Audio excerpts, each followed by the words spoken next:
Patrol 911. Someone's trying to break into my home. What city are you in, St. Paul? I'm in St. Paul. What address are you at? 1794. 1794 what? 1794. Minnehaha Avenue. Minnehaha, someone's trying west? The troubled voice you just heard belonged to 25-year-old Heidi Fiscus, who would tragically pass away just moments later. On April 25, 2010, when police finally arrived at their residence on the 17100 block of West Minnehaha Avenue in Minnesota, they discovered Heidi dead from a single gunshot wound. Who was the intruder Heidi was talking about? And what precisely happened in the home? Situated along the banks of the mighty Mississippi River, St. Paul is a key regional business center and the seat of Minnesota's government. With a population of over 300,000, St. Paul is known as the Twin City to its larger neighbor, Minneapolis. Matching the vibrance of its residents, St. Paul fully embraces the full spectrum of the four seasons, from mild summers to brisk winters. But what truly adds to the fun and excitement of St. Paul is its widely acclaimed brewery scene, which has garnered the city the esteemed title of the beer capital of Minnesota. So, amidst this idyllic setting, when a deadly home invasion took place in 2010, residents were not quite ready to deal with it. Heidi Marie Erickson's journey on this earth began in Roseville, Minnesota, where she was born to her parents, John and Linda Erickson, on December 14, 1984. With two brothers, Peter and Joel, Heidi was the youngest of three children. The Erickson family moved to Falcon Heights in Minnesota when Heidi was just a little girl, and that's where she grew up. Their home fostered a loving atmosphere where deep bonds were shared, and Heidi particularly admired her two older brothers. Heidi had a passion for painting and frequently expressed her affection for loved ones through beautifully crafted artistic cards. Heidi also excelled academically, but her talents extended beyond the realm of studies. She actively participated in basketball and tennis at school and also engaged in choral music. In 2003, she successfully graduated from Roseville Area High School and went on to attend what is now the University of Northwestern in Roseville. Church has always been a big part of Heidi's life, having regularly attended with her family as she grew up. Those who knew Heidi said she committed her life to God. After high school, her involvement in the church grew even stronger. She became the youth group leader at the Calvary Church in Roseville and even undertook numerous mission trips. It was at the Calvary Church in Roseville where Heidi Marie Erickson crossed paths with Nicholas Fiscus, who served as another youth group leader. Similar to Heidi, Nick also spent his childhood in Minnesota. His parents, Steve and Julie Fiscus, were devout members of the Calvary Church as well. So when 18-year-old Heidi started dating 20-year-old Nick in August 2003, it was a match made in heaven. Heidi's family was all in for her happiness.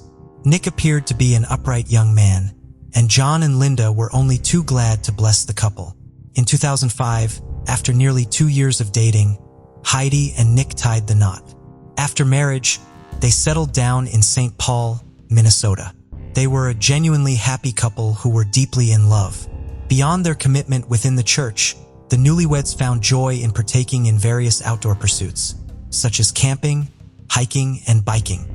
In August 2007, the couple purchased a house located at 1794 West Minnehaha Avenue in St. Paul. They moved into their new home the following month. With Nick taking charge of the financial responsibilities, Heidi, with her artistic sensibilities, poured her efforts into decorating and designing the space. It was like a fresh start, a promising new beginning for their life together. By 2010, Heidi and Nick had settled into a seemingly ordinary life. Nick held the position of Director of Operations at Crew 2 ChemDry, a carpet cleaning company, while Heidi worked at Securian, a financial services firm. Additionally, she devoted her time as a Sunday school teacher. Unbeknownst to anyone around them, their lives were in the abyss of an unforeseen tragedy that would irreversibly alter their life. On the morning of Sunday, August 25, 2010, 911 dispatch received a frantic call from Heidi Fiscus that someone was trying to break into the home on Minnehaha Avenue in St. Paul. Less than a minute into the call, a piercing scream reverberated through the line, only to be followed by an abrupt silence as the connection was lost. Despite multiple efforts, the attempts to re-establish contact proved unsuccessful.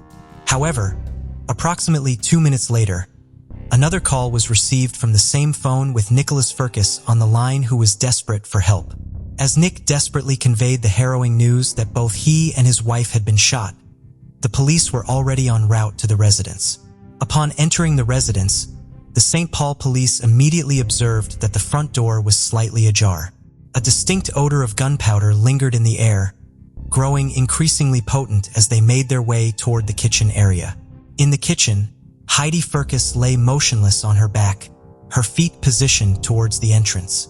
Traces of blood stained her hair and face, and she remained unresponsive. Meanwhile, Nick was situated beside her, engaged in conversation with the 911 operator. He had an apparent gunshot wound to his upper left leg. Adjacent to the front door, a shotgun rested on the floor, while visible damage on the lower section of the interior door indicated the impact of shotgun pellets. Although Nick was overwhelmed by intense emotions, he was able to provide a description of the events that transpired that fateful morning. He told police that he and his wife were peacefully asleep in their upstairs bedroom on that Sunday morning. Around 6 a.m., he woke up and proceeded downstairs to quench his thirst with a glass of water. Shortly after returning to bed, while still awake, he heard sounds indicating someone attempting to open their front door at approximately 6:30 a.m. Alarmed by this, Nick promptly awakened Heidi and told her to call 911. As she was talking to the 911 operator, he armed himself with a shotgun from the closet, and they prepared to run out the back door to the detached garage to escape. Afterward, they both made their way downstairs. At that precise moment when they reached the bottom of the stairs, the door swung open, revealing a stranger standing before them. A struggle ensued between the intruder and Nick, while Heidi ran towards the back door. Tragically, amidst the chaos, a gunshot was discharged, striking Heidi in the back. Nick further explained that he and the assailant wrestled over the shotgun, resulting in another gunshot being fired, this time injuring Nick in the leg. He fell to the ground and the intruder seized the opportunity to flee through the front door. However, Nick was unable to provide a detailed description of the intruder. He was unsure that they were black or white, but he did mention that the individual was wearing a hoodie. After the initial statement, Nick was taken to the hospital where he was treated for the gunshot wound. Sadly, Heidi was pronounced dead at the scene. Interestingly, despite the fatal attack that took place, no apparent signs of a home invasion were evident within the house. The front door of the house had 2 locks, a deadbolt lock and a lower lock. Tool marks were found on the door jamb near the lower lock, but none on the deadbolt. A table positioned just inside the door contained various items, including a beer bottle, a water bottle, and a receipt. But none of these items appeared to be disturbed or displaced. Moreover, nothing was stolen from the house. There was no sign in the house that indicated that a violent struggle had taken place there. The autopsy revealed the extensive severity of Heidi's injuries.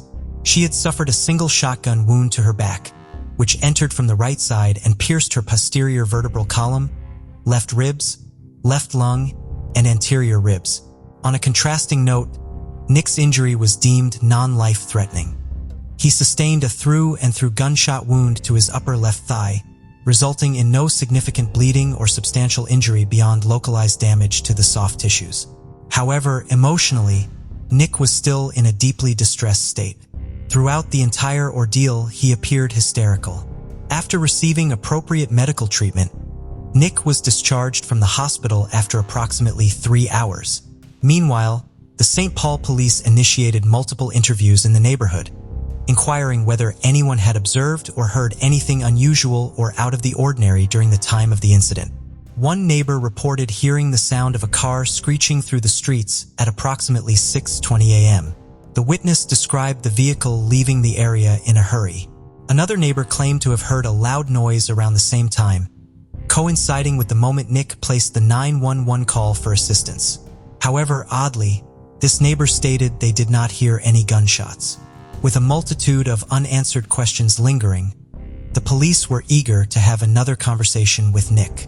After being discharged from the hospital, Nicholas Fiscus underwent another interview, this time adding a lot more details.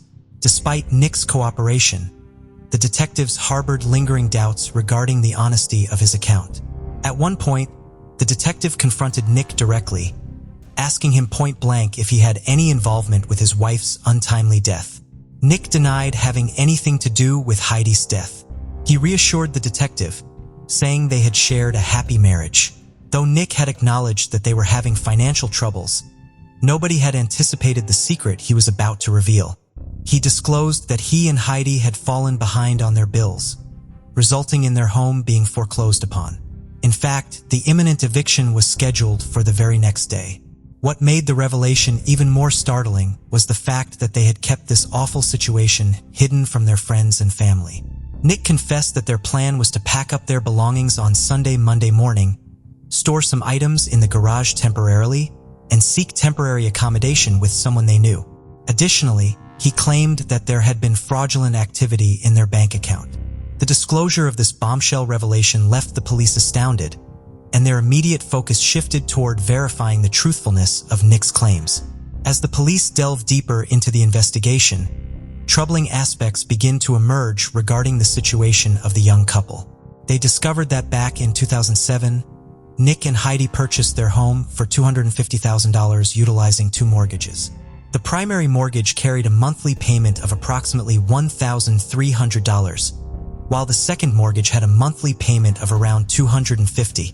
However, the last payment made on either mortgage was on September 22, 2008, almost 2 years before the murder. Following their failure to meet mortgage obligations, Nick received foreclosure documents on April 30, 2009. These documents were located in Nick's car during a search. The detectives further learned that on June 4, 2009, the house was sold at a sheriff's auction. On January 29, 2010, a representative from the law firm handling the foreclosure made a telephone offer to Nicholas Fiscus, proposing $4,000 in cash if they vacated the premises by February 18, 2010, or $25,100 if they vacated by March 20, 2010. However, Nick did not accept either offer. Eviction proceedings were initiated on February 12, 2010, and an eviction hearing was held on March 8, 2010. Surprisingly, Nicholas Fiscus attended the hearing alone, in Heidi's absence. Eventually, Nick signed an agreement to vacate the house by March 22, 2010. However, when the Fiscuses failed to comply by the specified date, the law firm sent Nicholas Fiscus a letter setting a lockout date of April 9, 2010.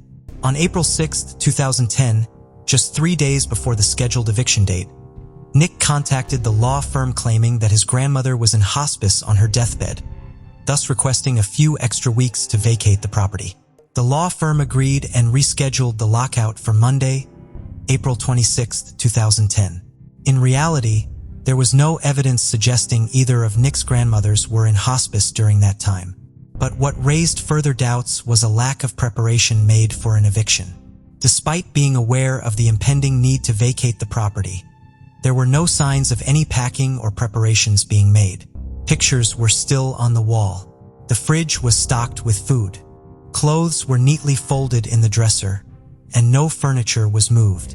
There were not even any boxes or any sort of luggage anywhere in the house to suggest that they had started packing. Detectives discovered that Nick and Heidi's troubles were not limited to housing issues. The couple had been living well beyond their means and were burdened by substantial financial difficulties. They had numerous unpaid utility bills and credit card bills. At the time of Heidi's death, they owed the U.S. bank a total of $1,736.31. Additionally, an REI credit card had an outstanding balance of $17,381.66. A review of the credit card charges from 2008 to 2009 showed that Nicholas Fiscus made 2.4 times more charges on the credit cards compared to Heidi. As the investigators worked to assemble the pieces of the puzzle, a growing realization became evident. Heidi may have been kept in the dark about their dire financial situation, including the foreclosure. Heidi's family said they heard nothing about a foreclosure until the day after she was killed. They believed that Heidi did not know anything about the eviction either. According to them, Nick was solely responsible for managing the household and handling their finances. Heidi's understanding of their financial matters was limited to what Nick had communicated to her, and he intentionally concealed the information. Heidi's parents shared that the months leading up to her untimely death, Heidi had confided in them about an issue with her and Nick's bank account. While the exact nature of the problem remained unclear to her parents, Heidi expressed her frustration, mentioning that the bank had somehow mishandled their account. Though Heidi's family didn't know about a lot of things that were going on with Heidi and Nick, they were aware that the couple had been actively searching for a new home. Heidi had mentioned to her parents that they were considering the possibility of renting a temporary place. Nick was also present during this conversation, but he remained silent. In the weeks leading up to her death, she had discussed the idea of a short sale for their current home. This is usually a sign of a financially distressed homeowner who needs to sell the property before the lender seizes it in a foreclosure. However, according to her parents, the motivation behind this decision was not due to their financial strain. Heidi expressed her desire to become a mother, but did not wish to start their family in the current home due to safety concerns related to the steep staircase and her unease about the neighborhood. In reality, by that point, they did not have any house to sell due to the foreclosure. All of these revelations strongly suggested the possibility that Heidi was unaware of the extent of the financial troubles they were facing. Heidi's family was certain that if she had been aware of any significant problems, she would have confided in them or sought their assistance. Many of the couple's friends said that despite their appearance of an extravagant lifestyle, there was an underlying sense of stress surrounding the Fiscus couple. However, Heidi seemed oblivious to this stress and unaware of any financial troubles that may have been brewing, perhaps due to her naive nature. One of Heidi's friends went shopping with her on the day before her death on Saturday, April 24, 2010. The friend told the investigators that Heidi did not appear upset or nervous about their financial situation. In fact, she was looking to buy a dress for a friend's upcoming wedding. Heidi had also made plans for Sunday, which was extremely odd given the fact that their eviction was scheduled for the same day. All of these accounts raised suspicions about Nick's credibility. In search of any solid evidence, detectives conducted a thorough examination of the text messages and emails exchanged between Heidi and Nick.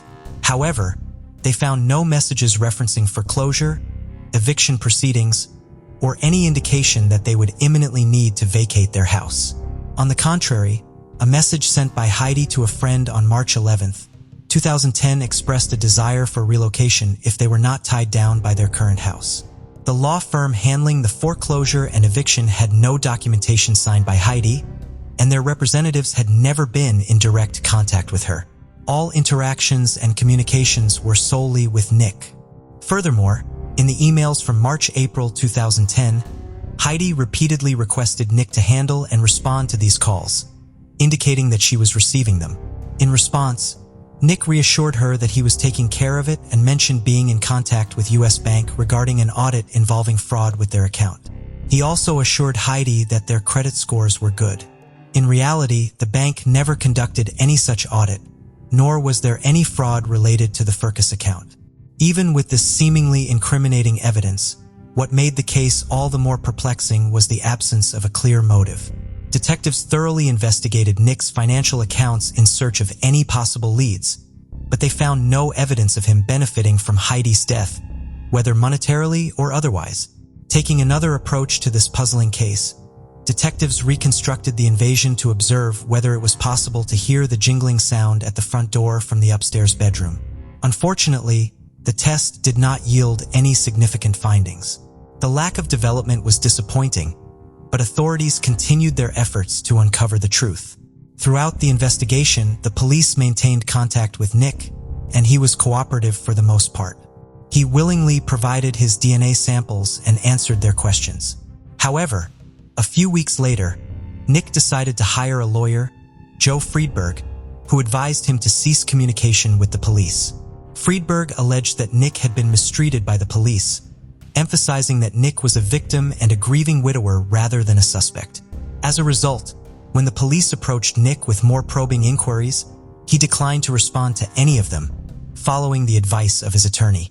To the astonishment of everyone involved, the investigation took a significant turn when Nick's lawyer, Joe Friedberg, reached out to the police. He presented them with the sketch of the alleged intruder, which had been crafted with the assistance of a private artist.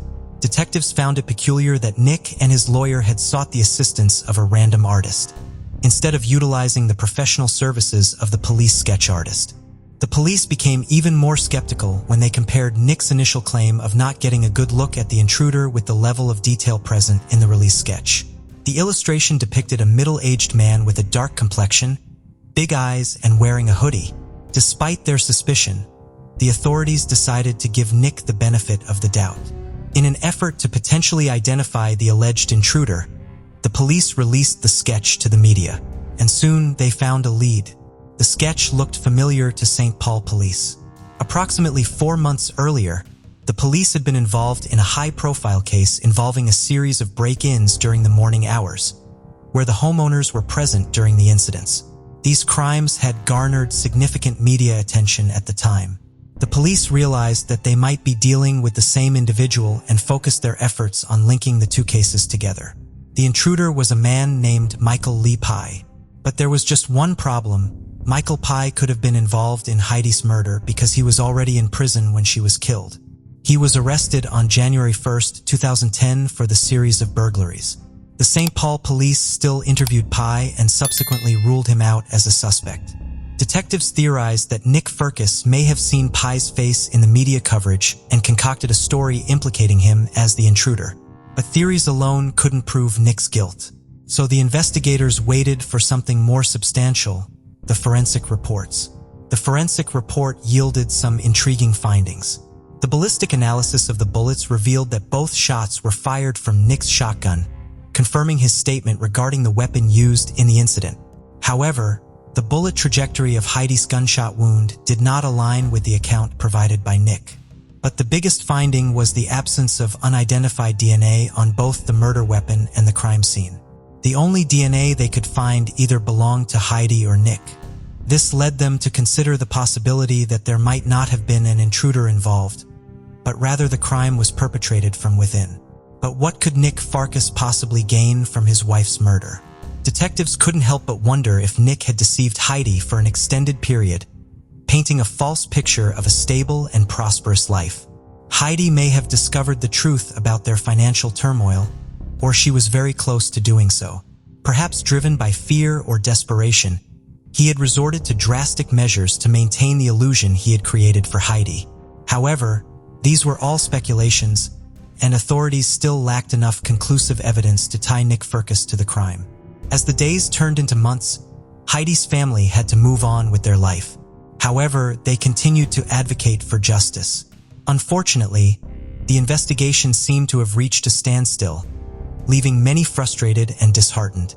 Some staunchly believed in Nick's innocence, firmly convinced that an intruder was responsible for Heidi's tragic death. On the other hand, some believed that Nick had a hand in Heidi's murder. Over the years, the St. Paul police made repeated attempts to contact Nick, seeking his cooperation and assistance in the investigation. However, Nick showed no interest in engaging with the authorities and even requested them to stop reaching out to him.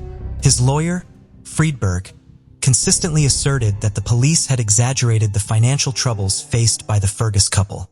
According to him, their law firm had thoroughly examined the accounts and concluded that the situation was not as dire as portrayed by the police. Media personnel also tried to reach out to Nick for interviews or statements, but their attempts were met with little success as well. As time went on without any significant breakthroughs, the case gradually turned cold.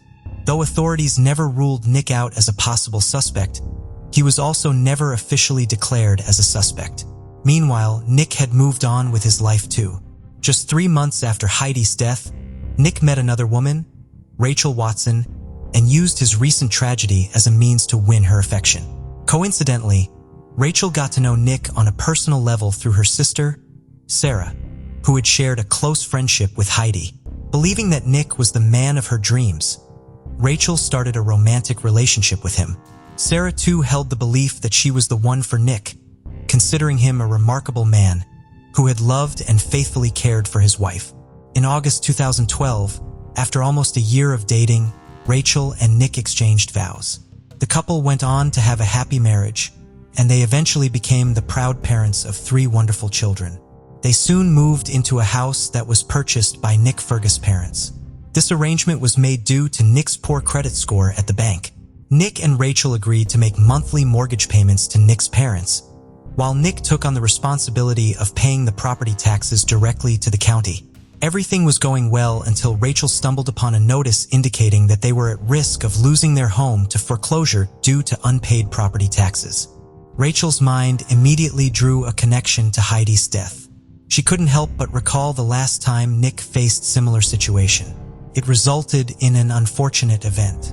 After this incident, Nick, Rachel's husband, and the father of her children became someone she no longer recognized. Ultimately, one day, she decided to confront him and record the conversation. Although Nick didn't confess to anything, Rachel was genuinely scared to stay with him. The constant worry consumed Rachel to the point where she could no longer bear it. Finally, in 2019, the couple got a divorce. In that same year, Sergeant Nicole Sipes of the St. Paul Police Department decided to re-examine the case of Heidi Fiscus' death. Sipes contacted the FBI to help reconstruct the 911 call audio data to determine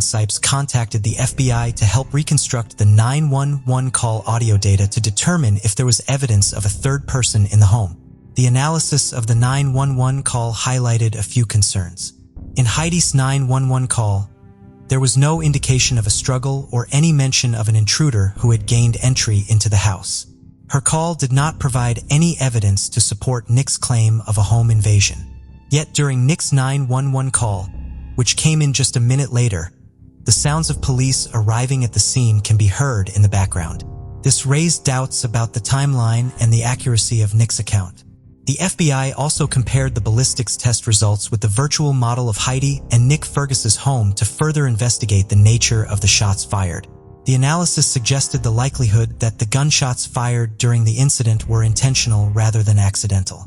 Upon learning about Nick Fergus' recent divorce from his second wife, Sergeant Nicole Sipes contacted Rachel Fergus. Rachel shared her suspicions with Sipes, providing additional insight into the case. Sipes believed Rachel Fergus could have also been a victim in the same manner as Heidi if she had gotten out in time. Just 3 years later, the case experienced an unexpected breakthrough. Combining the new evidence with the previous findings, the St. Paul police had accumulated enough substantial evidence to charge Nick Fergus with the murder of his former wife. After years of investigation in May 2021, almost a decade after Heidi's tragic killing, Nick Fergus was arrested at his residence in Mounds View, Minnesota, and was booked in the Ramsey County Jail. Nicholas Fergus's trial began in January 2023 in Ramsey County District Court. For prosecutors Elizabeth Lamon and Rachel Cracker, it was the most high-profile case of their careers. Along with presenting the other evidence, the prosecutors presented a possible timeline of events on the day of the murder to the jurors. Their theory was that on August 25, 2010, around 6:30 a.m., Nick had awakened Heidi, claiming to have heard an intruder. Heidi, still sleepy and frightened, followed him downstairs. He made her call 911 to make this story more credible. It was at that moment when Heidi turned her back that Nick shot her. Afterward, he shot himself in the leg and made up the intruder story to the authorities. During the trial, prosecutor Lamon argued, Nick was desperate and ashamed and had run out of time, and reality was going to come crashing down on him. However, defense attorney Richmond disagreed with the prosecutor's theory of a motive. He questioned the notion, asking whether a loving husband would kill the person who everyone agreed was the love of his life to spare himself for momentary embarrassment about a foreclosure. He would have survived the embarrassment far more easily than the death of his wife, Richmond added. Richmond also pointed out that there was no financial gain for Nicholas to kill Heidi. However, it wasn't enough to convince the jury. The jurors believed in Nick's guilt beyond a reasonable doubt. On February 10, 2023, after 4 hours of deliberations, the jury found Nick Fergus guilty of murder. On April 13, 2023, almost 13 years after Heidi's death, he was sentenced to life in prison without parole. During the victim impact statement after the conviction, Heidi's brother, Peter Erickson, conveyed that their family struggled to find closure and come to terms with the tragic loss of Heidi due to the lies that were told and the pressures to believe them. The realization quickly set in that everything Nick was telling us betrayed who I knew my sister to be, Peter added. For his part, Nick Fergus maintained his innocence and denied committing the murder. He also declared, "My body is condemned to serve for another man's crime, but my soul is free." The conviction brought a sense of solace to Heidi's parents, John and Linda Erickson. They expressed their gratitude to all the people who had worked tirelessly for justice throughout the years. Heidi Fergus's gravestone bears the inscription, "Joyful Child of God," a description that beautifully captures the essence of Heidi's spirit. Instead of grief overshadowing our every memory, we believe it will now take its proper place alongside all the goodness, joy, and beauty God brought into our lives through the gift of Heidi, shared Heidi's parents.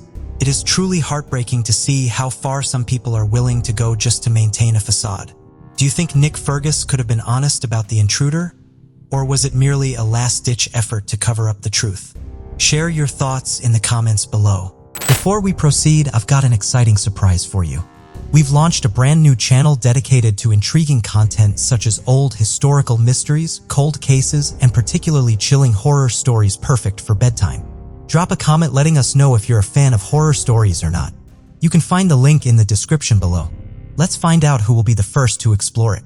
Alright, let's dive back into the video. Deborah Kerr was a patrol officer with the Aurora Police Department in Colorado.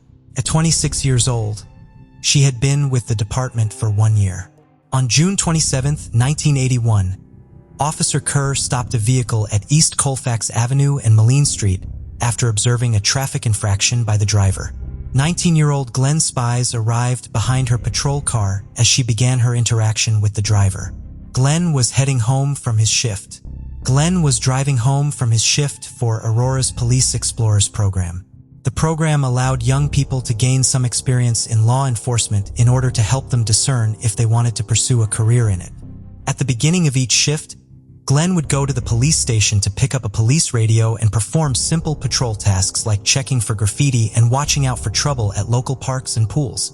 As Glenn got out of his vehicle, Officer Sorar was placing the driver, who was struggling to get away from her, under arrest. She had a handcuff on one of his wrists when he was able to gain control of her service weapon.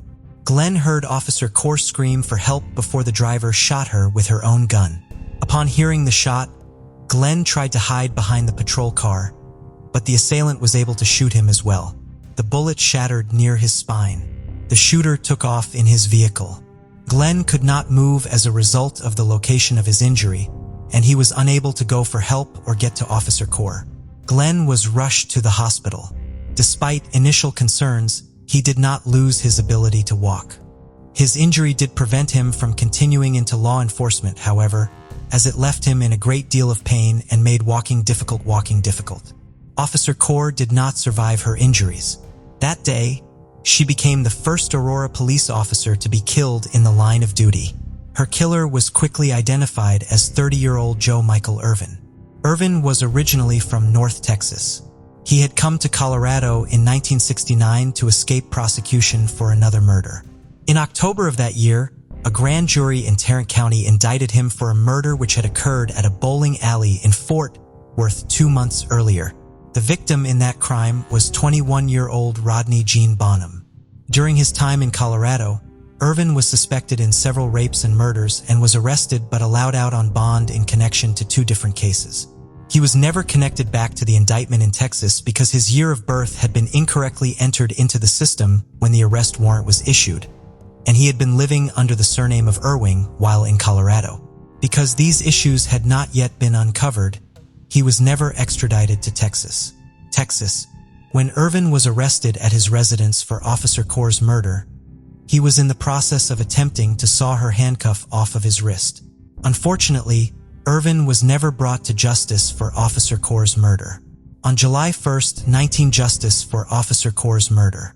On July 1st, 1981, just a few days after his arrest, while he was being held in the Adams County Detention Center, he took his own life.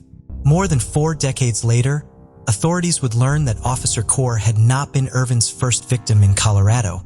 She had been his last.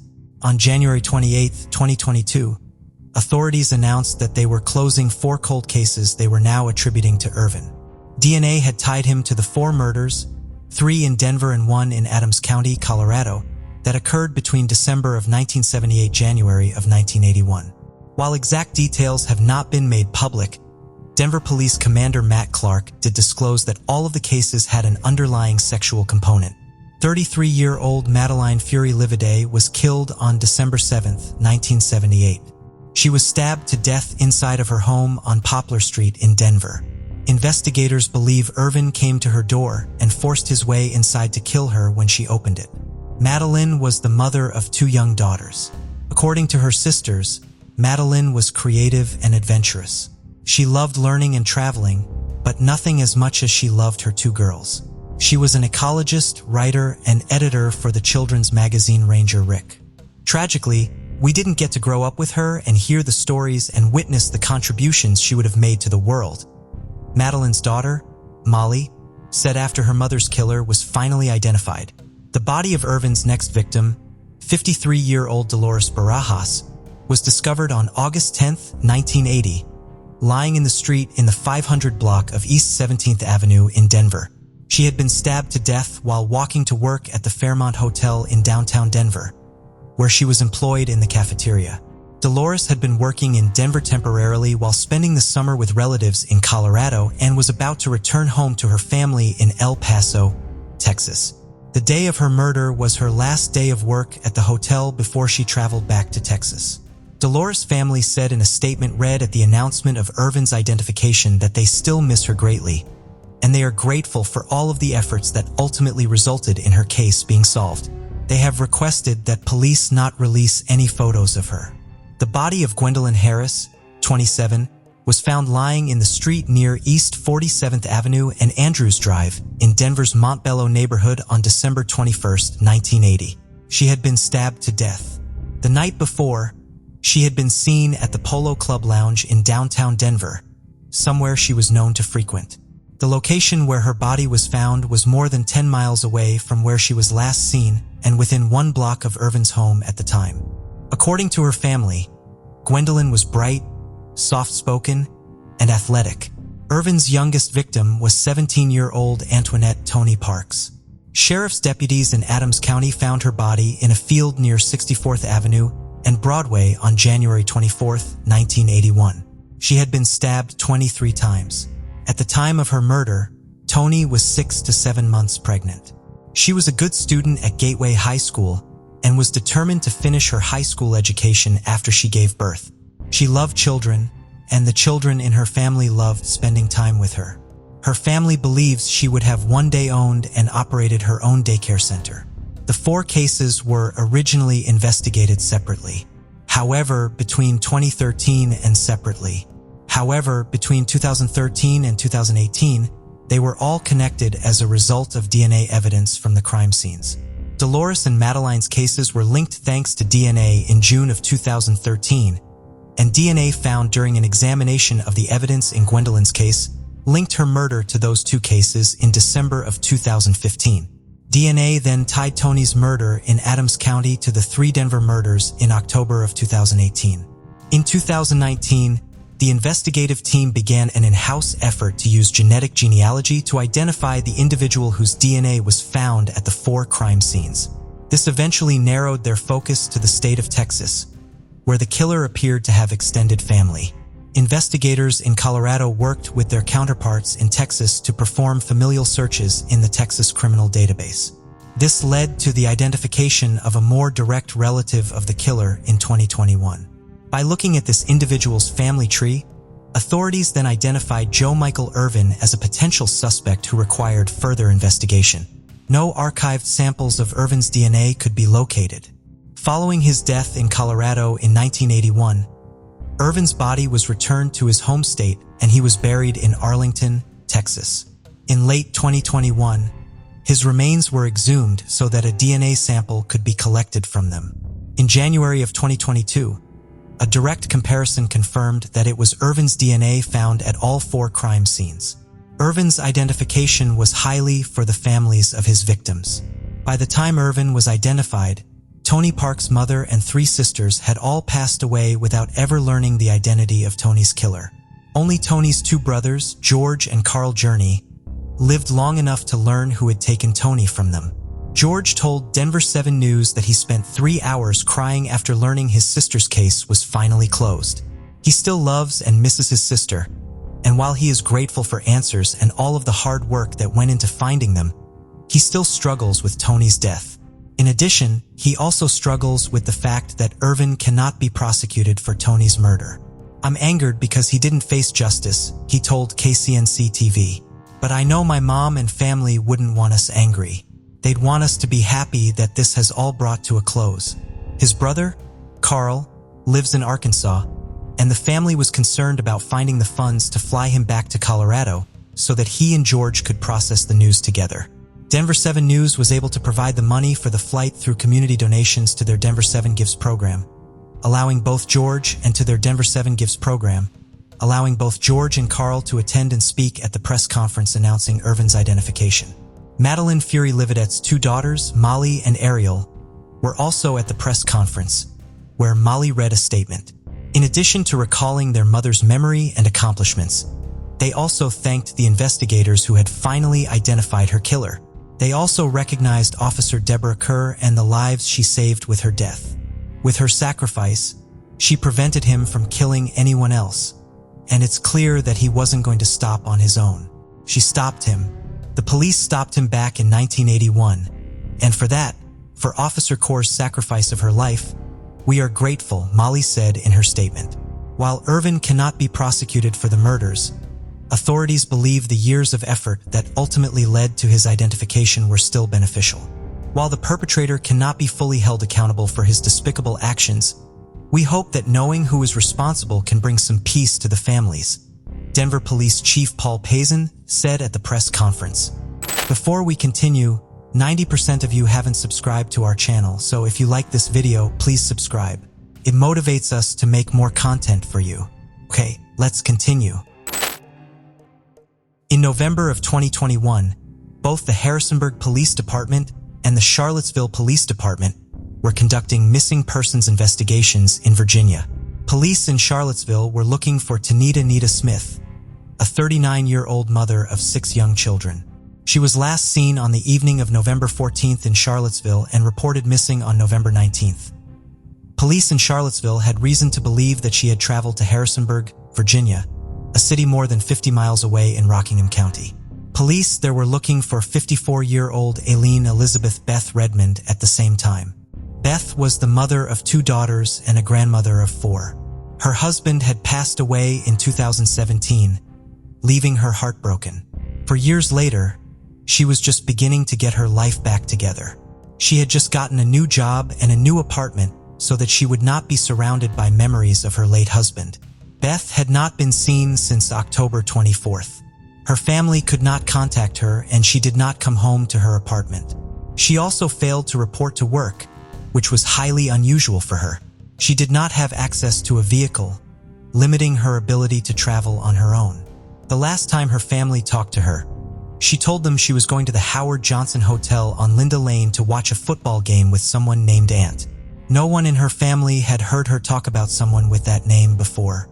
The unrelated investigations into Nita and Beth's disappearances came together in Harrisonburg on November 23, 2021, when the bodies of both women were found near each other in an undeveloped lot in a commercial area off of Linda Lane.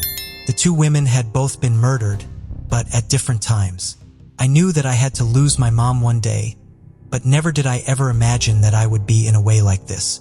It's the most hurtful thing that anybody could ever experience, Beth's daughter Jessica said after her mother's body was located.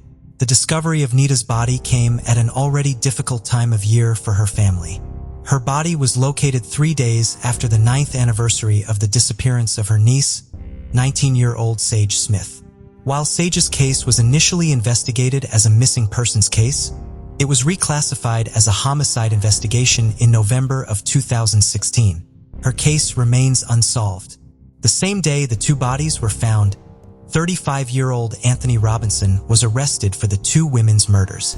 He was charged with 2 counts of first-degree murder, as well as 2 felony counts of concealing, transporting, or altering a dead body.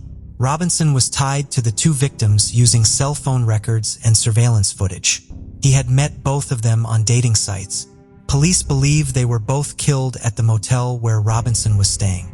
Video surveillance shows him pushing a shopping cart from his room. Police allege that the shopping cart was used to transport his victims' bodies. This method of transporting the bodies would lead to authorities referring to Robinson as the shopping cart killer at a press conference on December 17th, at which they announced they believe Robinson was a serial killer. Shortly after Nita and Beth's bodies were found, police in Washington, D.C. contacted the Harrisonburg Police Department. They were in the middle of their own missing persons investigation, and Robinson was the last known person to be in contact with the person they were looking for. 29-year-old Cheyenne Brown lived in Washington, D.C. She was a kind soul who was nice, potentially too nice to everyone she met. She was the loving mother of a 7-year-old son.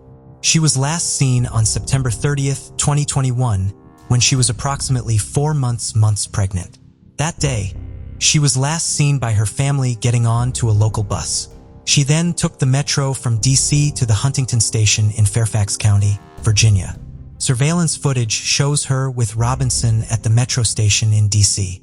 Cell phone records show that after taking the metro, Cheyenne was in the 61100 block of nearby Richmond Highway. The Moon Inn Hotel, where staff has confirmed Robinson was staying at the time, is located in that block. Authorities in Fairfax County had searched the area around the hotel previously but had not found any sign of Cheyenne. When they returned to the scene after speaking with authorities about the two victims found in Harrisonburg to conduct a larger search, however, a homicide detective noticed a shopping cart in a vacant lot in the vicinity of the hotel. Knowing that Robinson had allegedly used a shopping cart to transport the bodies of the two women found in Harrisonburg, the search was focused onto that area. Not far from the shopping cart, authorities found a large plastic container containing 2 sets of human remains.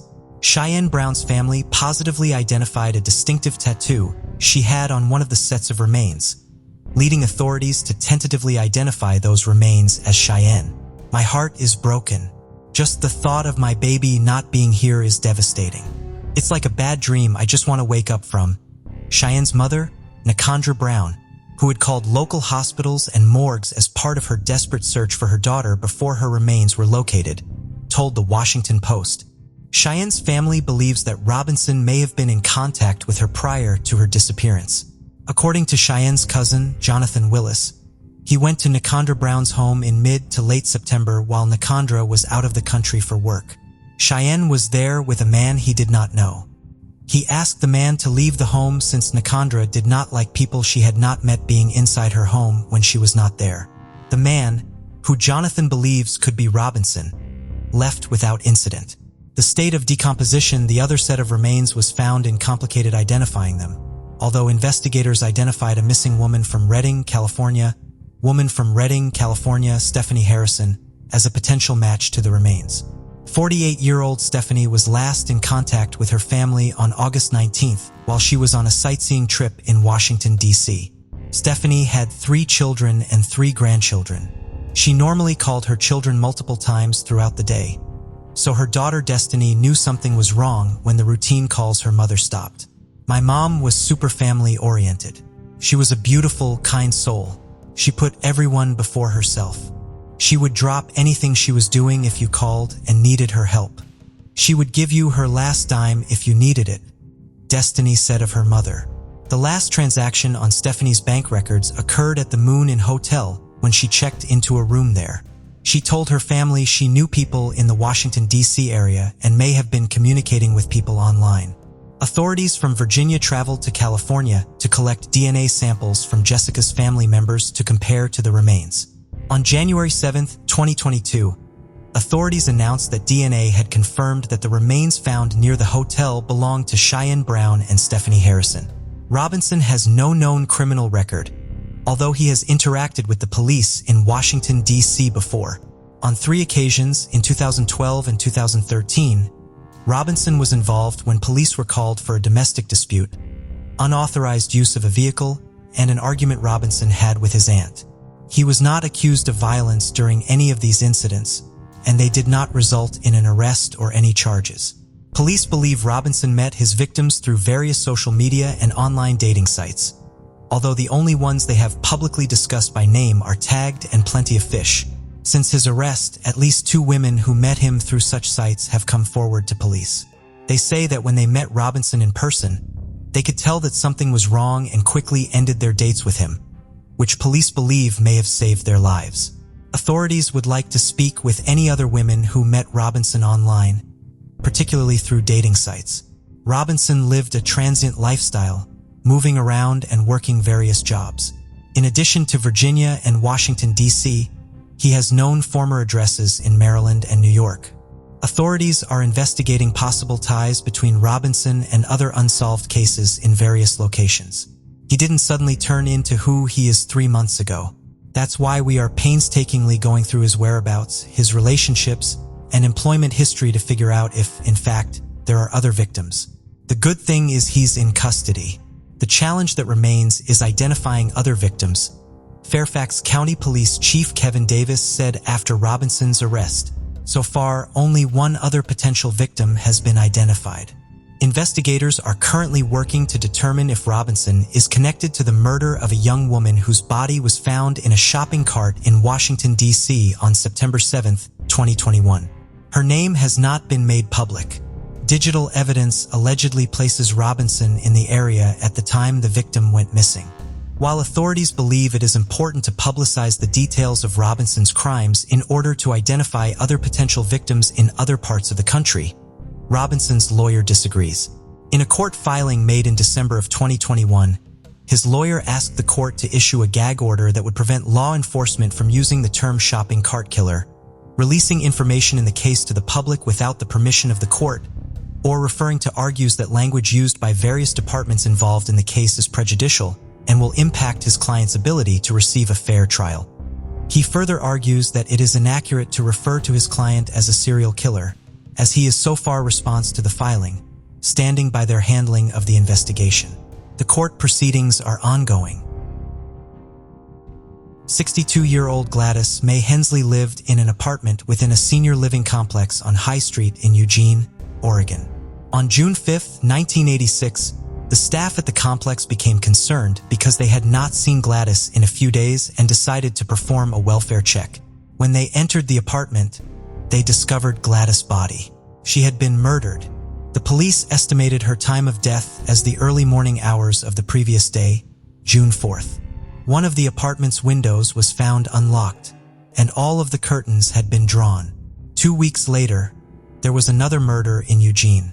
While there were differences in victim profile and the location where each victim was found, the Eugene Police Department believed the 2 cases were connected due to the fact that the crime scenes were only a few miles away from each other and the manner of death of each of the victims was the same.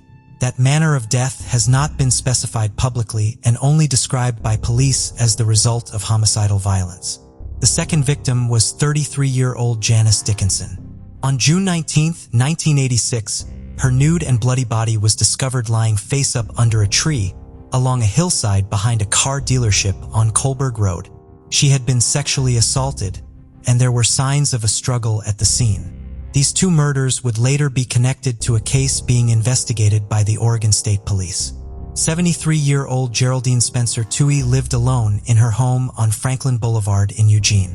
On the evening of February 27, 1988, she was speaking on the phone with her sister. The call suddenly cut off in the middle of the conversation. Geraldine's sister went to the home the following morning to pick Geraldine up for church. When she looked inside the house through a window, she saw her sister's half-naked body on the floor inside. Geraldine had been sexually assaulted. Her phone line had been cut, explaining the abrupt end to the call with her sister the night before. Police believed that her killer had known she lived alone and had forced their way in through the front door. A sketch of a potential suspect was developed but did not lead to an arrest. There was little progress in the investigations in the following years, despite the efforts of the authorities and public appeals from the victims' families. In 2000, examination of DNA evidence confirmed that all 3 murders had been committed by the same individual. There was no match found to this profile in criminal databases. In 2016, Virginia-based Parabon Nanolabs began offering the snapshot phenotyping service, which predicts physical features and generates images of what the contributor of a provided DNA sample might look like. Police in Oregon paid for the service in connection to the 3 women's murders, and 2 images showing what their suspect may have looked like at age 25 and at age 55 were generated. Investigators received the images in September of 2017 and released them to the public in January of 2018 with an appeal for anyone who knew someone who resembled the man pictured in the report to come forward. Unfortunately, despite over 100 tips being called in, the appeal did not lead to an identification. Investigators then worked again with Parabon Nanolabs to use genetic genealogy in the case. The effort identified 4 potential suspects for them to follow up on. After extensive further investigation, on February 2, 2022, the Eugene Police Department announced that Gladys, Janice, and Geraldine's killer had been identified as John Charles Bolsinger. In addition to the DNA evidence, fingerprint evidence, footwear analysis, and the development of a timeline of Bolsinger's movements at the time of the murders all supported his identification. Unfortunately, Bolsinger could not be prosecuted for the murders because he committed suicide in Springfield, Oregon on March 23, 1988, less than a month after Geraldine Tuohy's murder. Bolsinger was convicted of second-degree murder in Utah for the March 29, 1980 murder of 33-year-old Casey Sorensen, who died, according to Bolsinger's confession, during consensual sexual asphyxiation. He served 5 years in prison and was paroled to Springfield, Oregon on March 7, 1986. Gladys was killed in neighboring Eugene, Oregon just under 3 months later, and Janice was murdered just 2 weeks after that. On September 26, 1986, Bolsinger was arrested after breaking into a woman's home. That night, the woman was having trouble sleeping, and she heard her dog making strange noises in her kitchen.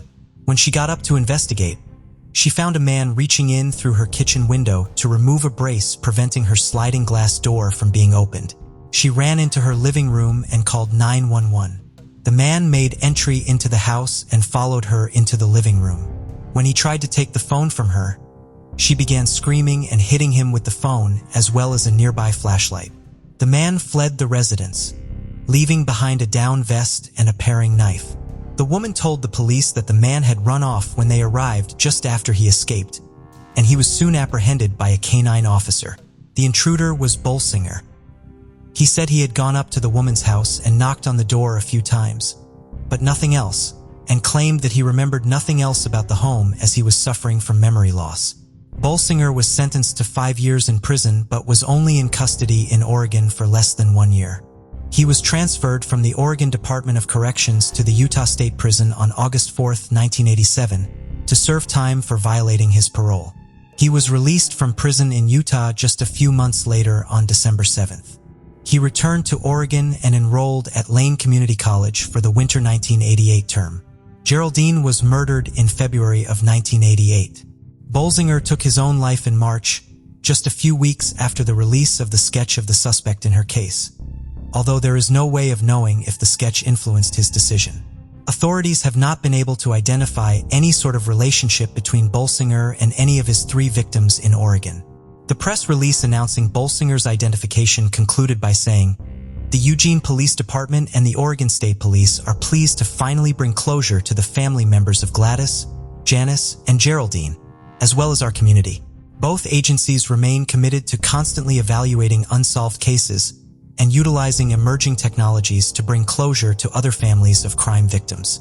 This resolution would not have been possible without the dedication of numerous police officers, detectives, crime scene investigators, and crime lab analysts over the last 35 years." Mana Staren was born on May 23, 1989. There is scant information about her early years. Records show she had a brother named Nora Staren, but it is unclear if she had any other siblings. By 2023, at 34 years old, Mana was a single mother of 3.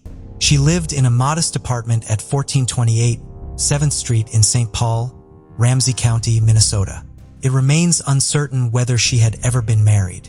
Accounts from those acquainted with Mana during this time painted a picture of a likable individual. Those who encountered her spoke of her positivity, patience and kindness that extended to everyone she encountered, regardless of their background. However, amid these commendable qualities, Managed grappled with personal demons. She faced the challenges of drug addiction and mental health issues. These struggles were known to her family and played a role in her children not living with her, as she was struggling to overcome her own battles. The circumstances surrounding Manigay's addiction and mental health concerns certainly prevented her from providing a stable environment for her children. Despite the challenges, life continued to unfold for Manigay. Then something unexpected happened. On May 1, 2023, the St. Paul police received a distress call from Manigay's father. During the call, he revealed troubling details about Manigay's struggles with drug addiction and mental health issues. He disclosed that she had plans to enter a drug treatment center, but failed to show up. The last contact he had with Managed was on April 18, 2023. She had appeared paranoid and afraid. Her father expressed concerns that she was frightened of a boyfriend. With the call concluded, the officers sprang into action. They looked for Manigay at her apartment. Unfortunately, she was nowhere to be found. In their pursuit of answers, the investigators located and engaged in conversation with an individual simply identified as the father of one of Managed's children. The man revealed that he too had not heard from Managed, and this deviated from her usual routine. Normally, she would regularly check in on him, due to their shared responsibility for their son. He shared his concern, emphasizing that it was highly unusual for Manigay to go more than 8 hours without reaching out to ensure their child's well-being. Additionally, the man disclosed that Managed had reached out to him from various phone numbers in the past. However, their last conversation was on April 21, 2023. Investigators also tracked down a neighbor of Managed. During their conversations, the neighbor shared a disturbing observation. According to the neighbor, she had witnessed Managed at one time bearing a black eye and red marks on her neck. It's not clear when this happened exactly, but the neighbor had been alarmed by the distressing sight and confronted Manigay. She asked Manigay if she had been assaulted. To her dismay, Manigay had confirmed the neighbor's suspicions. Despite the neighbor's immediate instinct to call the police, Manigay pleaded against involving law enforcement, convinced it would only worsen the situation. This revelation added a layer of complexity to the investigation, leaving the officers grappling with the haunting reality that had enveloped Manigay's life. Continuing their investigation, the detectives proceeded to speak with the manager of Manigay's apartment complex. He provided them with some valuable insights. They learned that Manigay had a boyfriend named Joe, who frequented her apartment despite not being listed on the lease. The manager then provided the investigators with a phone number associated with Joe. With the obtained phone number in hand, the investigators conducted their inquiries and confirmed that it belonged to a 40-year-old man named Joseph Steve Jorgensen. Presenting Jorgensen's photograph to the manager, they sought confirmation, and the manager identified him as the individual, known to him as Managed's boyfriend. This revelation marked a turning point in the investigation, setting the stage for an unsettling and bizarre series of events to follow. Now, an apartment surveillance camera situated near Manigay's residence proved to be a crucial piece of evidence. On May 24, 2023, investigators were informed by the apartment manager that the surveillance video had been found, capturing an alarming incident from April 21, 2023. In the footage, Manish was seen fleeing from her apartment in evident distress, with Jorgensen, her boyfriend, in swift pursuit. He forcefully turned her around and directed her back into the apartment. The video indicated that this was the last known sighting of Manigay entering her apartment on that fateful day between 5:55 and 6 p.m., but there was no corresponding footage showing her exiting the premises. Further examination of the surveillance recordings revealed multiple instances of Jorgensen entering and leaving the apartment between April 21, 2023 April 28, 2023. Astonishingly, it was determined that Jorgensen accessed the apartment a total of 28 times during this period. Adding to the entry, the apartment management confirmed that Manigay possessed only one set of keys for the residence. The surveillance footage captured Jorgensen utilizing a key for every visit he made to the apartment. As all these discoveries came to light, the investigators were left with a multitude of unsettling questions. What happened during Jorgensen's repeated visits to Mana G's apartment? And most importantly, where was Mana G now? Further analysis of the surveillance footage also revealed that at 4:55 p.m. on May 28, 2023, Jorgensen was captured on camera carrying 2 duffel bags and a suitcase as he exited the apartment. He loaded the bags into a pickup truck bearing the Minnesota license plate NLV 677. Taking a seat on the driver's side, Jorgensen swiftly drove away. Investigators soon discovered that the pickup truck belonged to a man residing in the apartment building at 89th Century Avenue in Maplewood. In the wake of these developments, investigators sought out a family friend who possessed crucial insights into Managed's behavior and relationships. The family friend revealed that despite Managed's struggles with drugs and crises, she had never gone more than 24 hours without contacting her loved ones. This consistent pattern had made her sudden absence all the more concerning. Additionally, the family friend disclosed a conversation with Jorgensen, whom he had spoken to over the phone following Managed's disappearance. Jorgensen had told him at the time that Managed had left for the store, but never returned. According to the family friend, Jorgensen also expressed concerns that a man named Castle may have caused harm to Managed. Jorgensen had described this Castle as a suspicious individual. The family friend revealed that he had not been in contact with Jorgensen since that conversation. Armed with this newfound information, the investigators recognized the gravity of the situation at hand. They couldn't ignore the fact that Jorgensen had made no effort to report Mana G as missing to the police. Furthermore, the evidence indicated that no one apart from Jorgensen had entered Mana G's apartment after her disappearance. This revelation heightened their suspicions, and they directed their focus squarely onto Jorgensen as a person of interest. With growing concerns and mounting evidence, the police decided to conduct a thorough search of Mana G's apartment. Accompanied by a property manager, an officer entered the premises. As they stepped inside, their attention was immediately drawn to the unsettling discoveries within. The officer and property manager noticed that the window screen to one of the bedroom windows lay discarded on the floor. Furthermore, a closer examination of the living room revealed a television with a cracked screen in multiple places. The property manager confirmed that the screen had not been damaged before this discovery. As they continued their search, the officers noticed a broken glass panel on the microwave. It showed signs of having been cleaned up. In Manish's bedroom, they observed that the bedsheet had been partially removed, revealing a foam pad atop the mattress. To their surprise, the foam pad bore a large hole that had been deliberately cut and removed. Adding to the disconcerting scene, red stains were visible at the foot of the bed. These findings intensified the growing unease surrounding Managet's disappearance, propelling the investigators further into a labyrinth of unsettling clues and harrowing possibilities.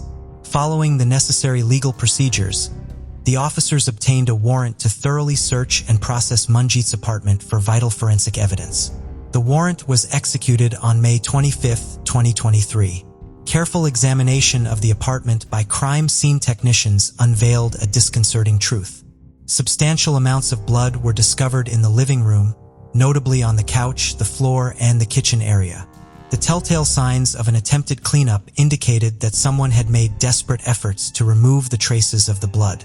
It became increasingly evident that someone had been seriously injured or even died within the apartment walls. In subsequent analysis, the preliminary findings confirmed the grim reality. The blood samples collected from the scene belonged to none other than Mana G herself.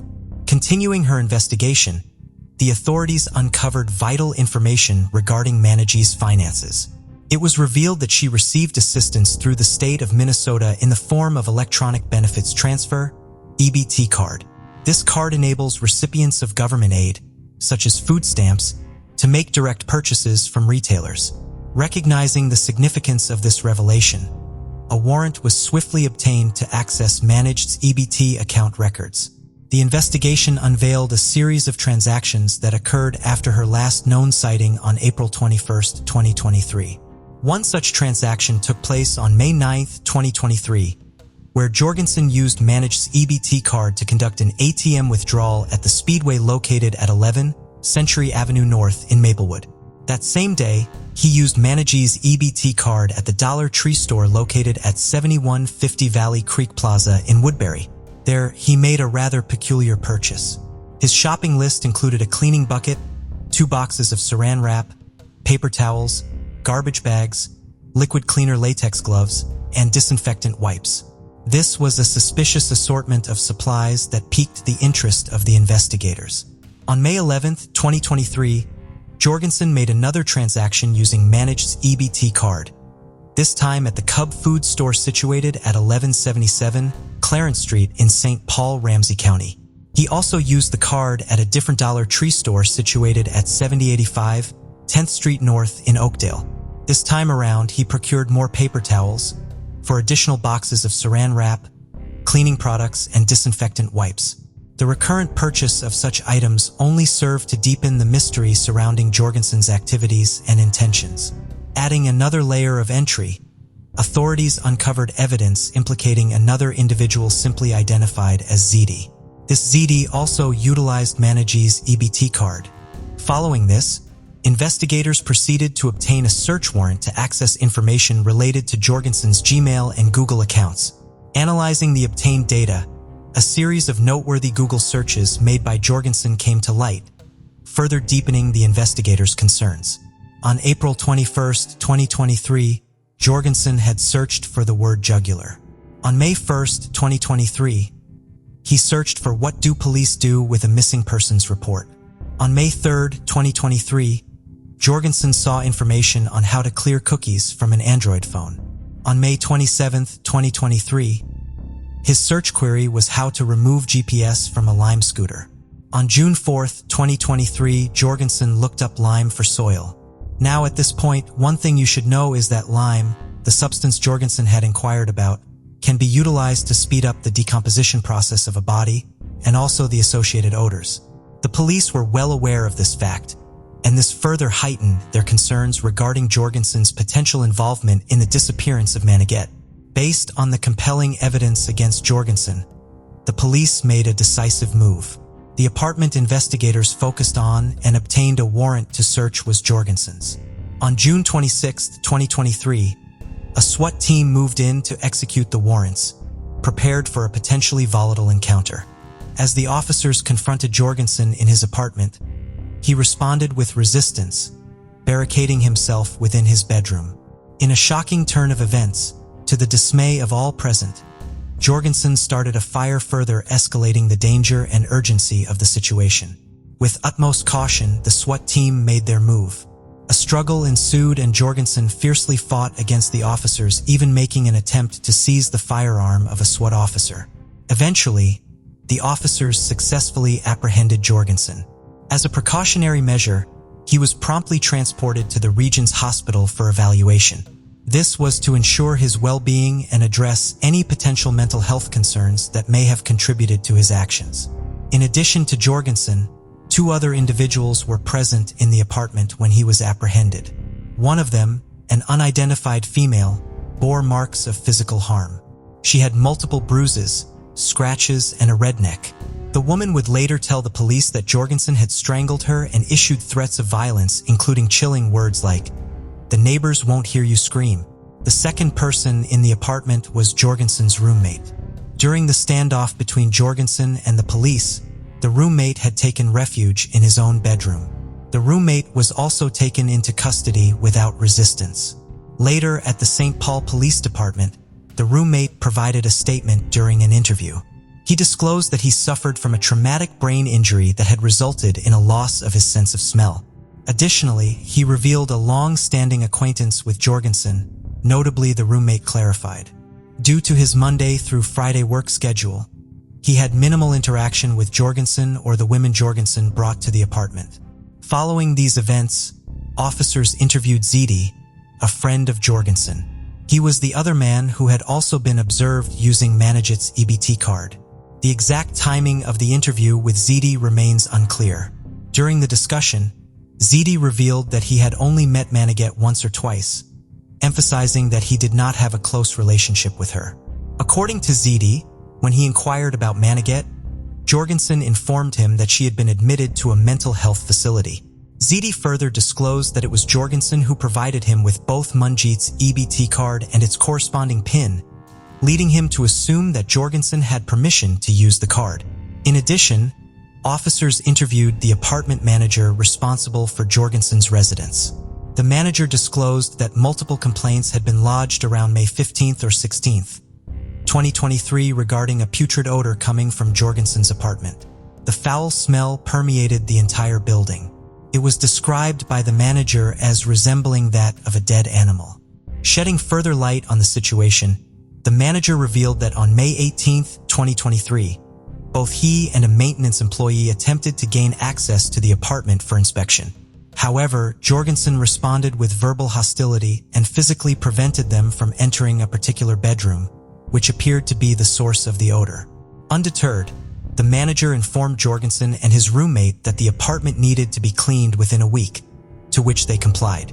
The manager then disclosed that shortly after, he and the maintenance employee witnessed Jorgensen carrying and dragging large black duffel bags out of the apartment.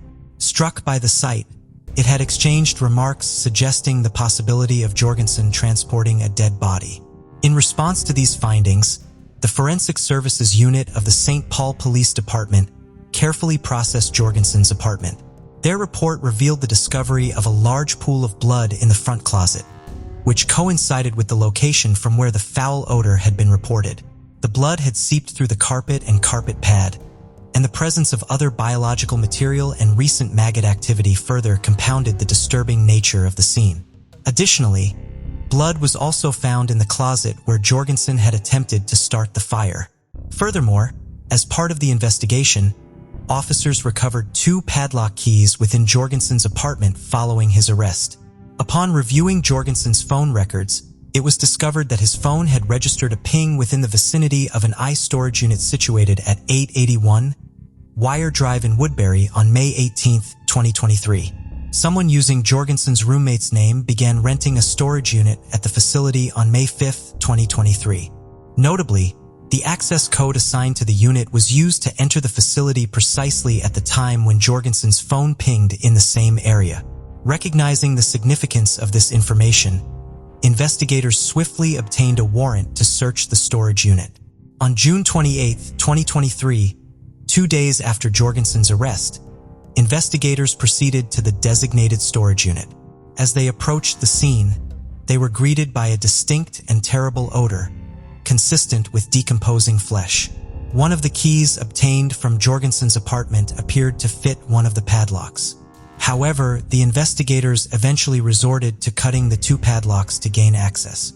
Upon entering, they discovered the presence of several items: a large cooler carefully wrapped in plastic, a blue duffel bag, and a compact carry-on suitcase. Notably, one of these bags matched the same bag Jorgensen was observed removing from Manajay's apartment in the video footage. Additionally, atop the cooler, a green tote was found containing cleaning supplies consistent with those previously purchased by Jorgensen. Acting under the direction of the Forensic Services Unit, 2 coolers and a duffel bag were carefully removed from the unit. A distinct and overpowering stench of decomposing flesh emanated from these containers. Enclosed within multiple layers of plastic, the contents remained inaccessible until they were transported to the medical examiner's office for further examination. Upon examination using an X-ray machine, it was revealed that the coolers and bag contained a human body. The larger cooler yielded a torso, while the larger bag held the arms and legs. The smaller cooler, on the other hand, contained a head. Subsequently, the Ramsey County Medical Examiner's Office conducted an autopsy on the recovered remains. The first set of remains, the torso, was carefully removed from the large cooler. Extensively enveloped in layers of saran wrap and multiple bags, great care had been taken to preserve and conceal it. The next set of remains to be removed was the head, similarly encased in numerous layers of saran wrap and bags. Finally, the third set of remains, consisting of 2 arms, 2 thighs, and the remaining portions of the legs and feet, were removed from the duffel bag. These remains had also been carefully wrapped in a substantial amount of saran wrap. Unwrapping the remains proved to be a time-consuming task for the medical examiner. With the completion of thorough examinations and analysis, The medical examiner successfully confirmed the identity of the remains as belonging to none other than Manhea. Identification was established through recognized tattoos and dental records. Tragically, the determination of the manner of her death led to the conclusion that it was a homicide. Following this, investigators turned their attention back to the surveillance footage obtained from Angie's apartment, placing a particular focus on the bags that Jorgensen had removed from the premises. Upon careful review, it became increasingly apparent that Jorgensen had dismembered Mangio within her own apartment, meticulously dividing her remains and placing them in various bags he carried out. Jorgensen faced a series of charges in connection to the death of Manja. He was formally accused of 1 count of second-degree murder, reflecting the gravity of his alleged actions. Additionally, Jorgensen was charged with arson for deliberately setting a fire within his apartment during the confrontation with the SWAT team officers. The charges extended to include offenses such as threats of violence and disarming an officer. On the afternoon of June 30th, 2023, Jorgensen appeared briefly in court to address the murder charge. Throughout the proceedings, he shook his head from side to side, reacting to Assistant Ramsey County Attorney Isabella Eastwood as she presented details from the complaint. Eastwood further requested that bail be set at $5 million, a proposal that received the approval of Judge Timothy Carey. Jorgensen remained mostly silent during the court appearance, offering only his name when prompted. The defense attorney opted to reserve any arguments regarding bail for a later date, suggesting that a comprehensive defense strategy was being prepared. During a press conference held on the same day Jorgensen made his court appearance, St. Paul Police Sergeant Mike Ernster unveiled a significant development that emerged during their ongoing investigation. It was revealed that another woman, Fanta Zayavang, age 33, another former girlfriend of Jorgensen, was also missing. Notably, the last known sighting of Zayavang occurred in July 2021, in the company of none other than Jorgensen himself.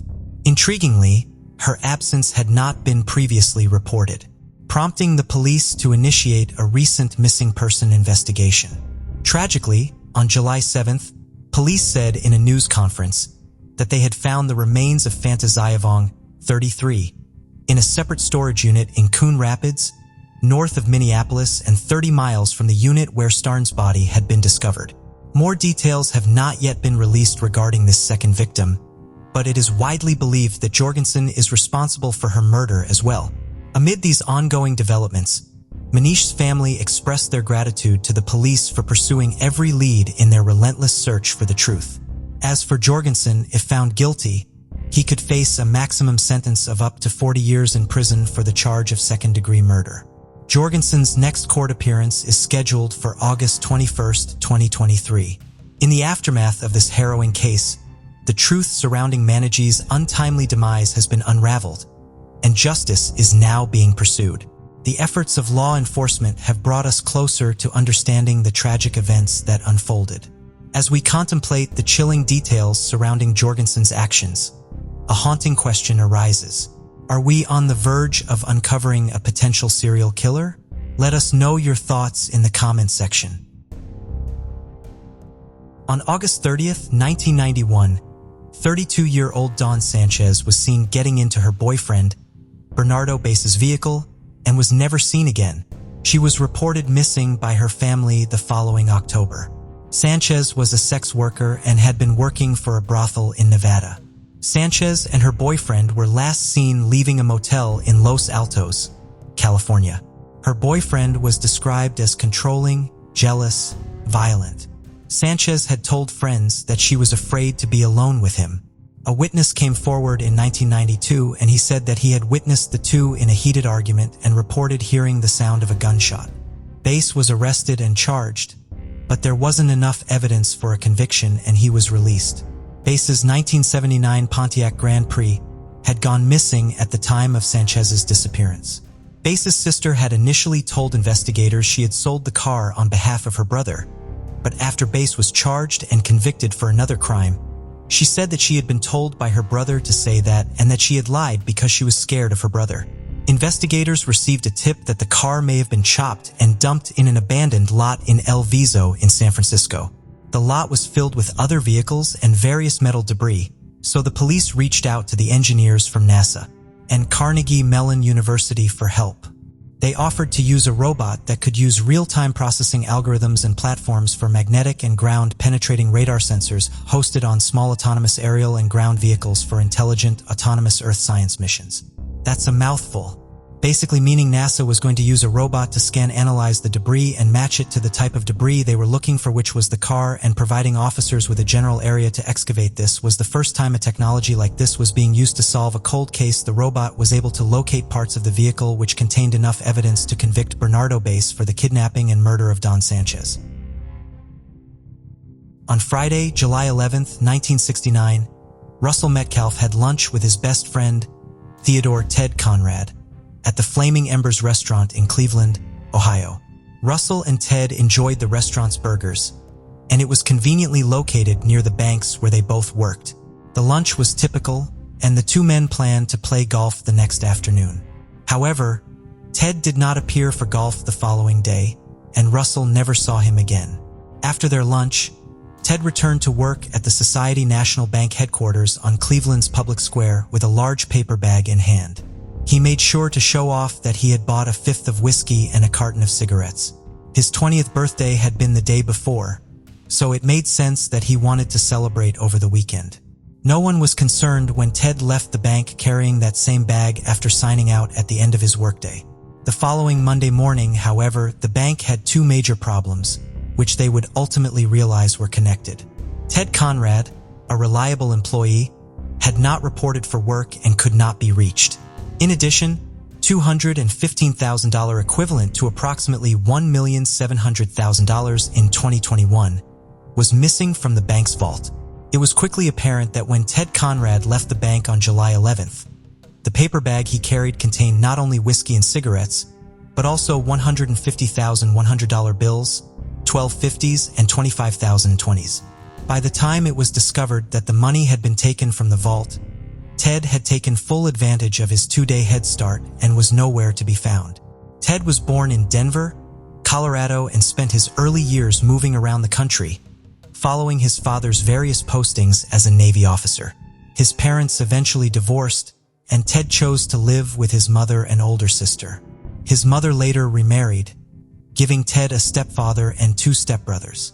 Ted met his friend Russell at Lakewood High School, west of Cleveland. Both boys played linebacker for the school football team, but neither of them was talented enough to start for the team. They bonded in part over the fact that they both felt like outsiders because they had both moved to Lakewood partway through high school. Ted had moved there during his sophomore year and Russell during his junior year. In high school, Ted was well-liked but not necessarily popular. He did not have a circle of close friends but was respected enough to get himself elected to the student council during his senior year. He was intelligent with an IQ of 135 and became a member of the National Honor Society. While Ted was well-spoken, he generally kept to himself. His classmates would later describe him as polite and clean-cut, someone who had big plans for an accomplished future. After graduating from Lakewood High in 1967, Ted enrolled at New England College in New Hampshire, where his father was working as an assistant professor of political science following his retirement from the Navy. Ted seemed to do well at the school and was even elected president of the freshman class. However, Ted decided to leave school after just one semester. He returned to Ohio and began taking night classes at Cuyahoga Community College. He began his job at the headquarters of the Society National Bank in January of 1969. While it was not clear at the time why Ted left New England College, it would later be theorized that he eventually took the job at the bank specifically for the purpose of pulling off his heist. Ted had been obsessed with the 1968 Steve McQueen movie The Thomas Crown Affair, in which the titular character, a debonair millionaire, orchestrates a complex bank robbery just for the adventure of it and subsequently engages in a game of cat and mouse with a beautiful insurance investigator.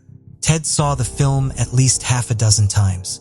His obsession with the film was not necessarily alarming at first. According to his friend Russell, there were plenty of other young men their age who loved Steve McQueen at the time and aspired to be like him. Seeing McQueen dressed in three-piece suits and outsmarting the authorities made the character of Thomas Crown seem like someone with an enviable lifestyle.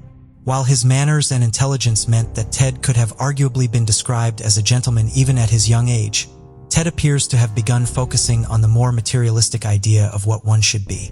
He convinced his grandmother to lend him money so he could buy a bright red sports car, which he drove while wearing leather driving gloves.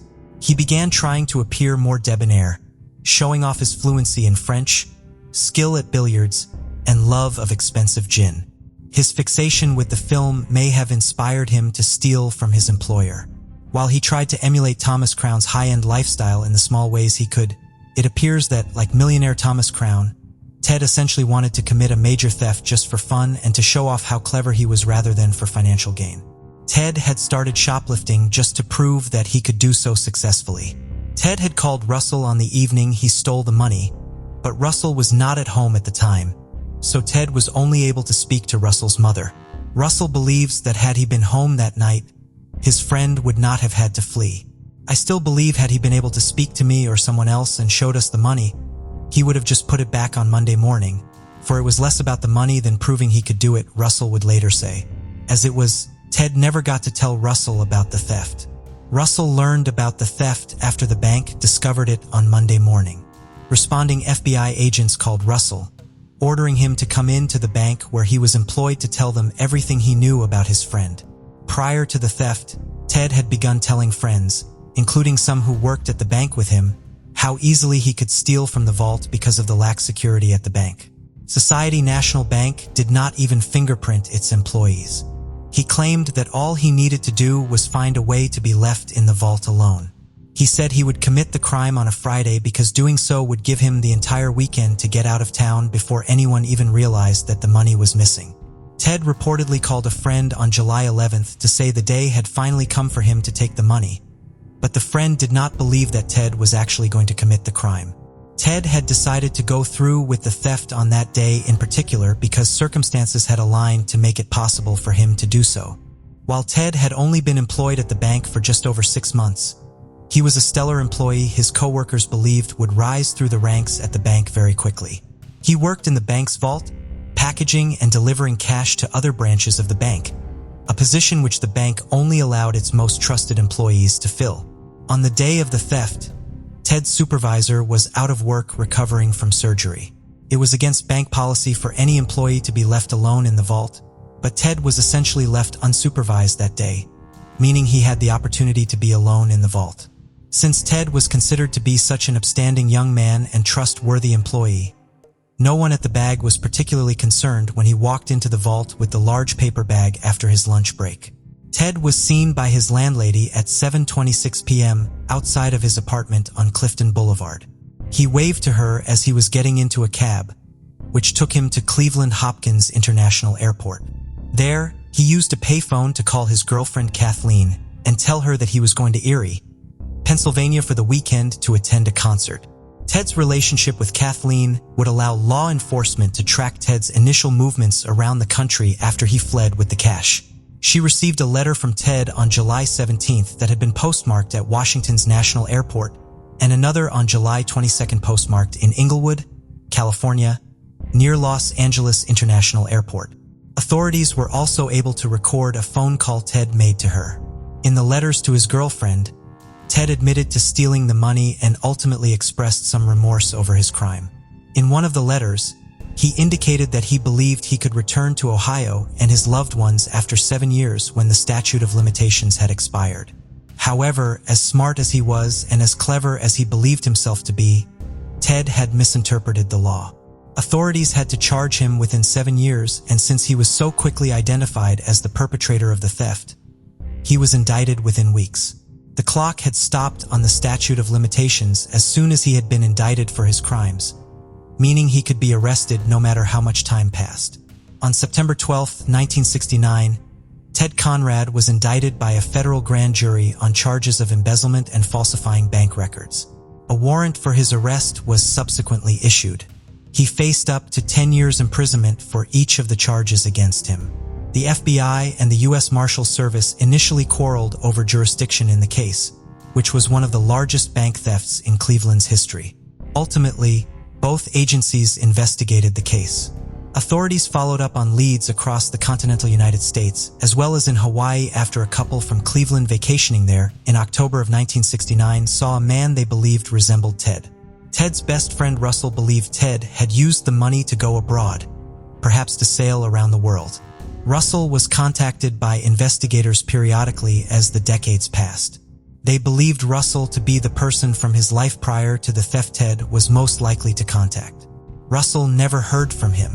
Every few years, authorities would get warrants for the phone records of Ted's loved ones to look for calls they could not account for and could have come from Ted, but they never found any record of him contacting anyone. The letters and calls to his girlfriend just after he left town appear to be the last communications Ted ever had with any of his loved ones. Over the years, Ted was featured in local media and on national programs such as America's Most Wanted. Deputy U.S. Marshal John Elliott remained dedicated to bringing Ted Conrad to justice even as decades passed without him being located. He continued following up on leads, submitting information to international agencies, and collecting evidence that could one day be used to prove that a suspect really was Ted Conrad should a promising one ever be identified. He was so focused on the case that it became a regular conversation topic with his family. One of the reasons I stayed after this guy is that some people thought he was some kind of hero or Robin Hood. He's not. He's nothing but a thief. A young, smart-ass thief who just managed to elude law enforcement for all these years. Hopefully, we can bring him to justice soon, John explained in 2008. Another potential reason for John's fixation with catching Ted Conrad was the multiple small ways their lives had intersected prior to the theft.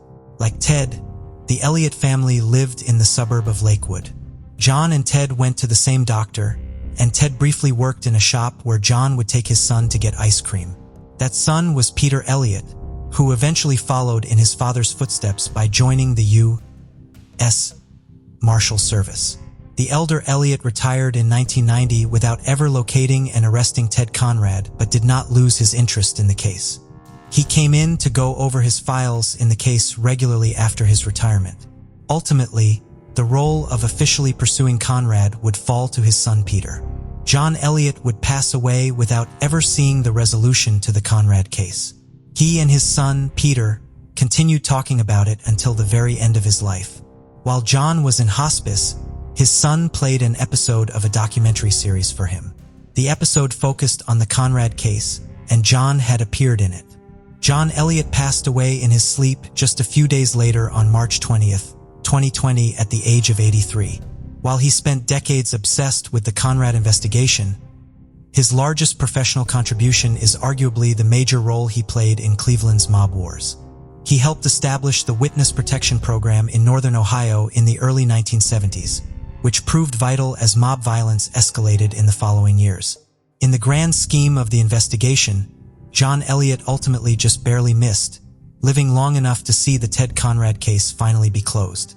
Unfortunately, so did Ted Conrad. On November 12, 2021, more than 52 years after Ted Conrad's heist and escape, the U.S. Marshal Service announced that the fugitive had been identified. He had been living outside of Boston since 1970 under the name Thomas Randall. Unfortunately, he could not be arrested as he had died less than 6 months earlier. The major break in the case came when U.S. Marsh Peter Elliott received a tip about an obituary published in the Linfield News, a weekly publication in the suburbs of Boston. He has not publicly disclosed who brought the obituary to his attention. The obituary was for 73-year-old Thomas Randall, who had died of lung cancer in May of 2021. According to Tom's obituary, his life overlapped with Ted Conrad's in very general ways.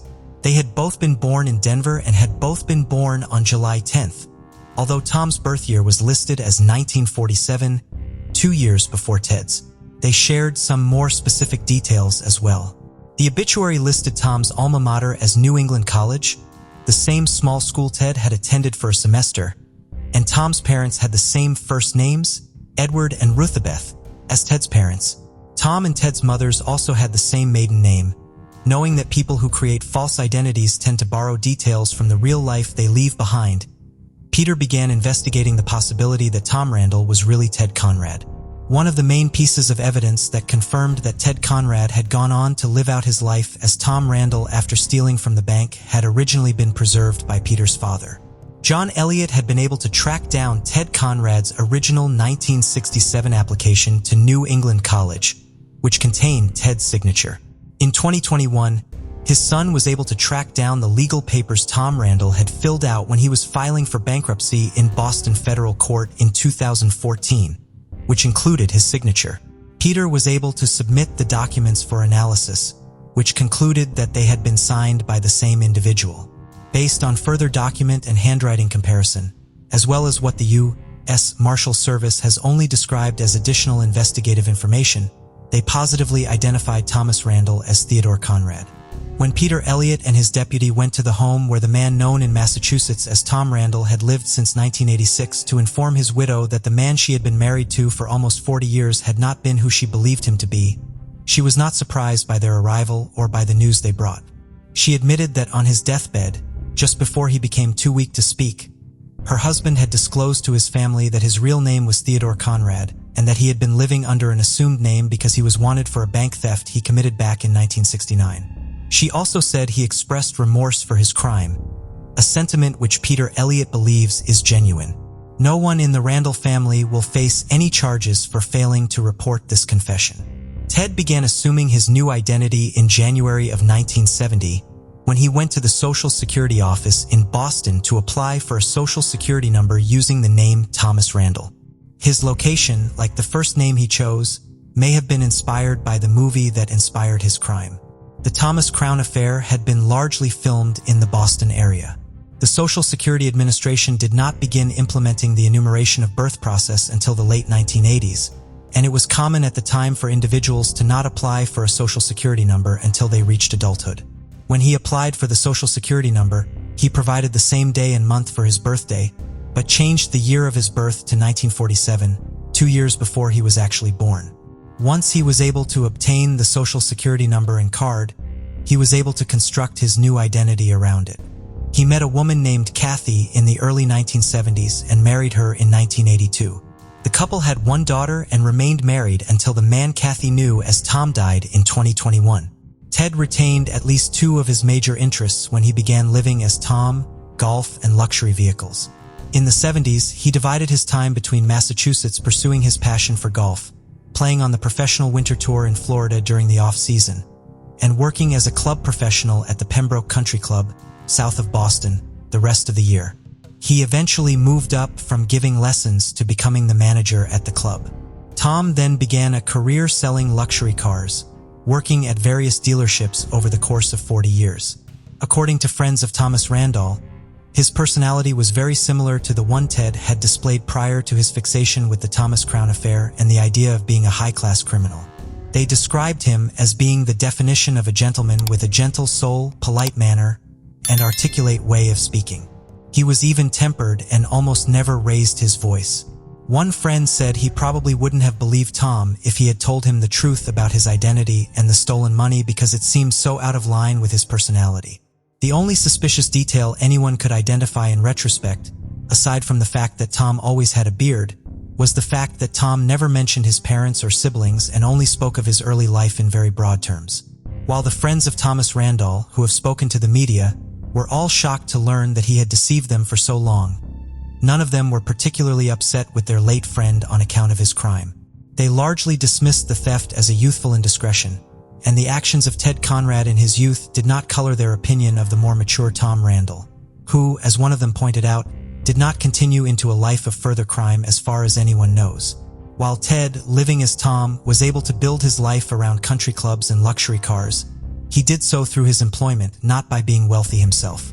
Despite the massive financial head start the money he stole could have given him, he struggled financially.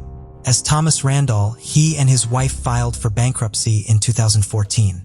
According to court records, they had over $161,000 in credit card debt. When he died in 2021, the family was still struggling, with unpaid bills continuing to pile up. Authorities are still investigating what happened to the stolen cash. They are currently investigating the possibility that Ted lost it all with a series of bad investments shortly after he stole it. While Tom's loved ones are still struggling to cope with the news of his crime and real identity, Ted's loved ones are relieved to know what happened to him after he fled. Ted's sister was afraid she would die without ever knowing what became of her younger brother, and is relieved to know that he went on to live a happy life. Ted's best friend Russell hopes to one day meet Kathy Randall, so he could tell her stories of what her husband was like when he was younger. Ted Conrad never got the satisfaction he thought pulling off his crime would bring him, and investigators never got to conclude the case with the arrest they spent decades trying to make. While the case never got the dramatic conclusion anyone envisioned, U.S. Marshal Peter Elliott takes some arrest through his death. In the press release announcing that Ted Conrad had been identified, Peter is quoted as saying, "I hope my father is resting a little easier today, knowing his investigation and his United States Marshal Service brought this closure to a decades-long mystery. Everything in real life doesn't always end like in the movies." 17-year-old Chundra May resided in Pea Ridge, an unincorporated area of Scott County, Mississippi, about 12 miles north of the county seat, Forest. Since 1970, her mother's family had lived as neighbors along a dirt road off Mississippi Route 35. Although doctors had informed Chundra's parents, Janelle and Richard, that they would never have biological children, they adopted a son named Tim. Contrary to the doctor's diagnosis, Janelle later gave birth to Chundra when Tim was just 8 months old. The close age of the siblings strengthened their bond within their tight-knit family. At the beginning of 1986, Chundra was looking forward to her upcoming high school graduation. She was a senior at League Academy, a small school with only 36 students in its senior class in neighboring League County. Chundra did not have a particularly outgoing personality, but her kind nature helped her make friends easily. She was a good student and a member of the National Honor Society. She worked on the school's student newspaper and was a member of the Student Christian Organization. In addition to her studies and extracurricular activities at school, Shonda also took on a part-time job at a McDonald's restaurant in nearby Forest, Mississippi. On Tuesday, February 4th, 1986, Chundra returned home from school as usual and did some homework. She then had a quick dinner with her mother before leaving around 5:30 to go to her 6 o'clock shift at McDonald's. It would take her approximately 15 to 20 minutes to drive down the highway to the restaurant, but Chundra made sure to leave extra time so she would not be late. It had been raining that evening, and few people were coming out to the McDonald's. The manager decided to send some of the other employees, including Chundra, home early since there was not enough work for all of them. Chundra clocked out at 7:24 p.m. but sat in the dining room of the restaurant for 15 minutes, waiting just in case business suddenly picked up and she would be asked to clock back in. After no rush of customers came, she finally left the restaurant around 7:40 p.m. Chundra's parents insisted that she call home before she started the drive home after all of her shifts, so that someone at the house would know when to expect her and to go out looking for her in case she had car trouble out on the road at night. As she did after every shift, Chundra called her mother from the payphone before getting into her car. On the way home, Chundra stopped at the TG&Y, a dime store, and purchased a Valentine's Day card, presumably for her boyfriend Tony, the first boy she had ever seriously dated. Chundra's father Richard worked as a riverboat captain for a shipping firm based out of New Orleans, piloting a towboat that pushed barges up the Mississippi River. His job required him to be away from home for a full month at a time, followed by a full month off of work. On February 4th, he was working, and his boat was just outside of Memphis, Tennessee. He called home to check on his family at approximately 8:20 p.m. When his wife, Janelle, answered the phone, she told him that Chundra had not yet arrived home, even though she was expected to arrive by 8 o'clock. Richard told Janelle to go next door and ask her brother-in-law, Elton Spivey, to drive along the route. Chundra would drive home from work and look for her in case she had car trouble and was stranded along the highway. However, when Janelle went outside to walk next door, she saw Chundra's car, a blue 1982 Isuzu, in the road just shy of their driveway, less than 75 yards away from the front door of their home. When she went up to the car, the engine was still running, and the interior light was on because the front driver's side door was open. His front window was partially rolled down. The radio was on, but the volume was turned down. All of Chundra's belongings, her purse, glasses, work apron, school books, and coat, were all inside the car. The only item that would later be determined to be missing was Chundra's driver's license. There was no sign of Chundra herself. The scene was strange, but there were no obvious signs of a struggle outside of the car. Holding on to hope that there was an innocent explanation for her daughter not coming inside the house, Janelle called Chundra's boyfriend to see if he had picked her up. When she called his house, he was there with his parents and had been there all evening. Janelle called the police. Based on the scene where her car was found, authorities quickly determined that Chundra had not left on her own accord. Furthermore, it was out of character for her to abandon her responsibilities, and she would not intentionally cause stress for her mother in particular because she was in poor health. Janelle suffered from diabetes and had been in and out of the hospital for the past 3 years. Worsening problems with her kidneys had resulted in her becoming dependent on dialysis treatments for the previous 6 months. Janelle had taken care of her children all of their lives, but now Chundra was helping take care of her mother as her health deteriorated. Chundra did not resent these extra responsibilities, and caring for her mother just made their relationship even stronger. The search for Chundra began in the immediate area around her home. Initially, it was just her family and law enforcement looking for her. However, as the physical search area expanded, the support from the community also grew.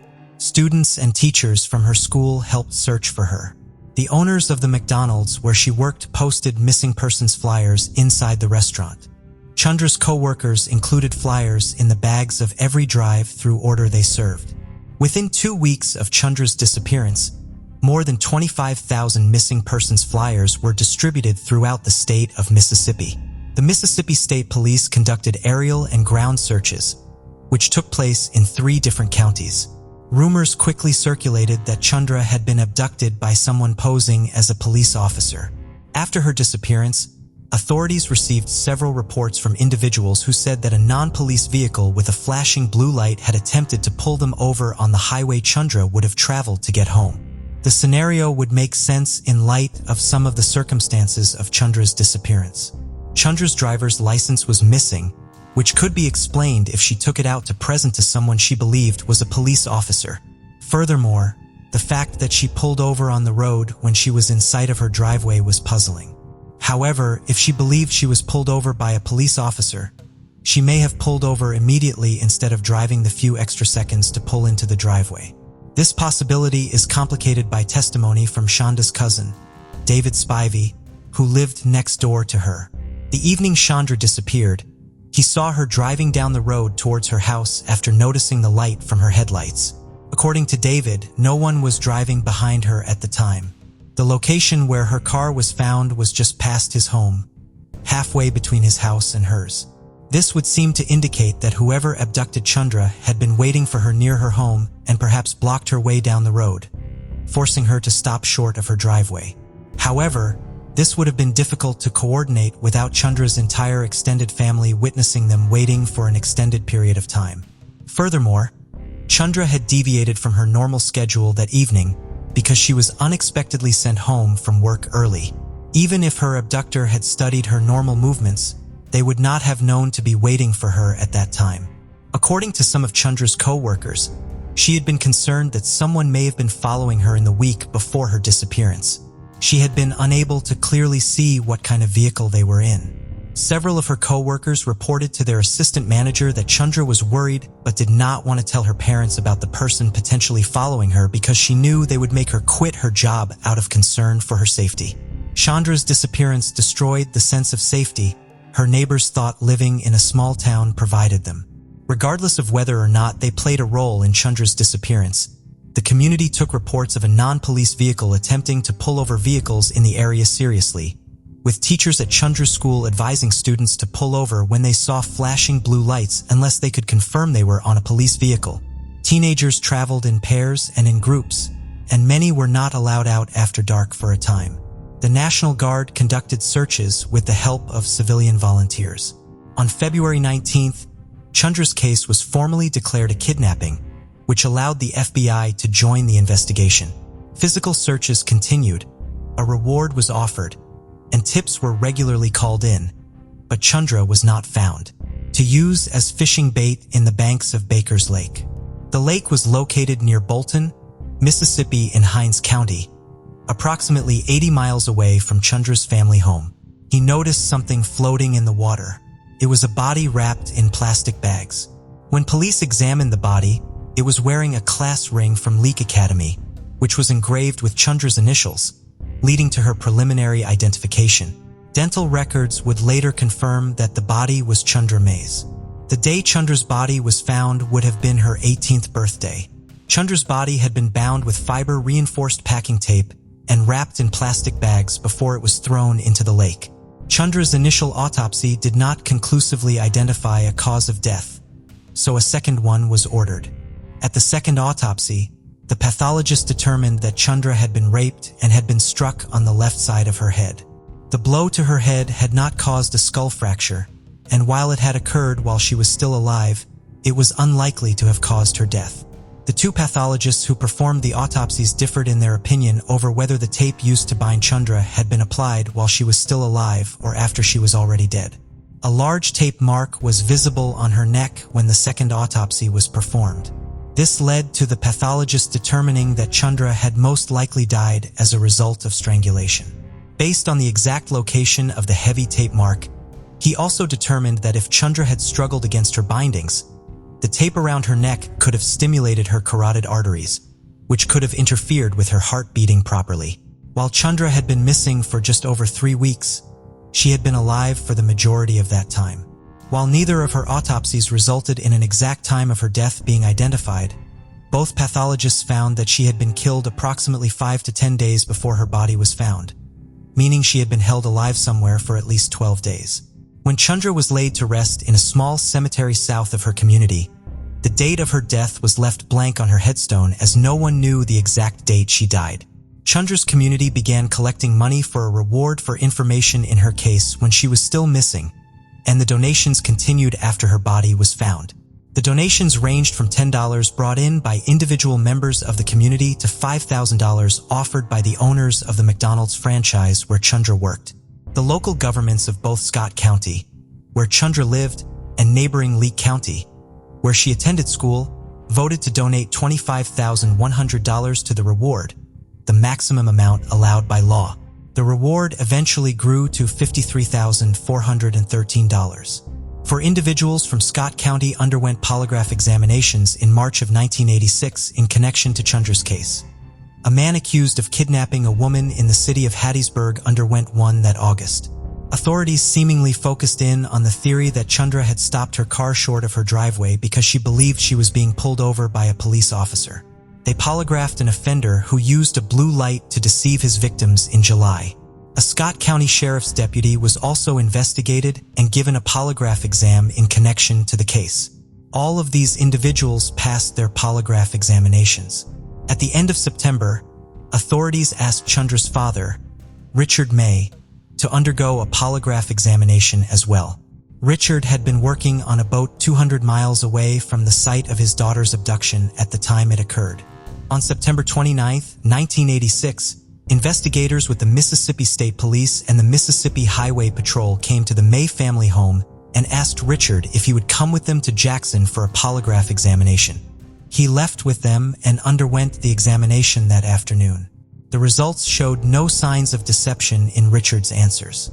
While Richard voluntarily submitted to the exam, he was frustrated by being asked to take it as he knew it would not help find his daughter's killer. However, he put those feelings aside for the benefit of his daughter's case.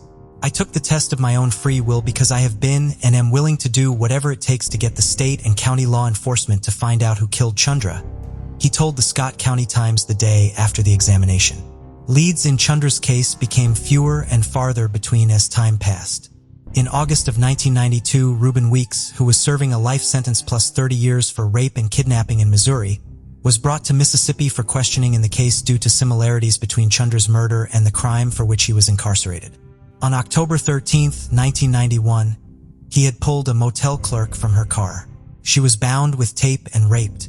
Weeks was apprehended in his home state of Mississippi, where he had an extensive criminal record consisting of mainly nonviolent offenses. He had previously been a trustee in the Scott County Jail. He ultimately could not be tied to Chundra's murder.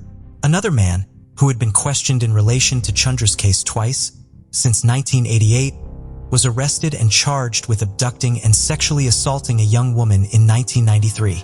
This led to investigators in Mississippi and Alabama looking into him for at least 3 unsolved murders, including Chundra's, but no evidence connecting him to any of the murders could ever be found. Chundra's murder was covered by a local news channel in March of 2021, which led to a group of retired local investigators taking an interest in the case. They followed up on old leads and have been looking for new ones. Any information they may uncover will be turned over to the Scott County Sheriff's Department. Unfortunately, forensic evidence will most likely not be as useful in Chundra's case as it has been in solving other cold cases in recent years. Almost none of the evidence in the case has been properly preserved. Chundra's family used her car to look for her the night she disappeared, unknowingly disturbing potential forensic evidence. The tape used to bind Chundra and the garbage bag Chundra's body was wrapped in were also removed by the young deputy who first responded to the scene.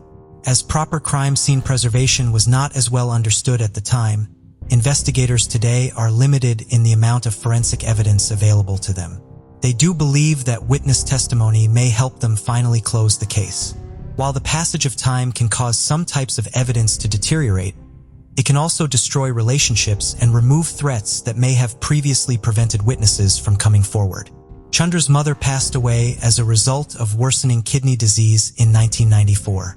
Chundra's brother and father still live in Mississippi.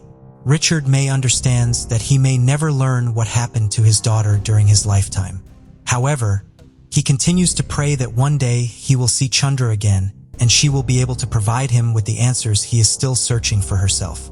Thank you for joining us on this journey into the depths of unsolved mysteries. Cold cases not only challenge our understanding of the past, but also ignite our curiosity and determination for answers. Remember to subscribe to stay updated on our latest investigations. And if you have any information regarding the cases we've covered, don't hesitate to reach out. Together, we can shed light on the shadows of the past and bring closure to those who seek it. Until next time, stay vigilant, stay curious, and never stop seeking the truth.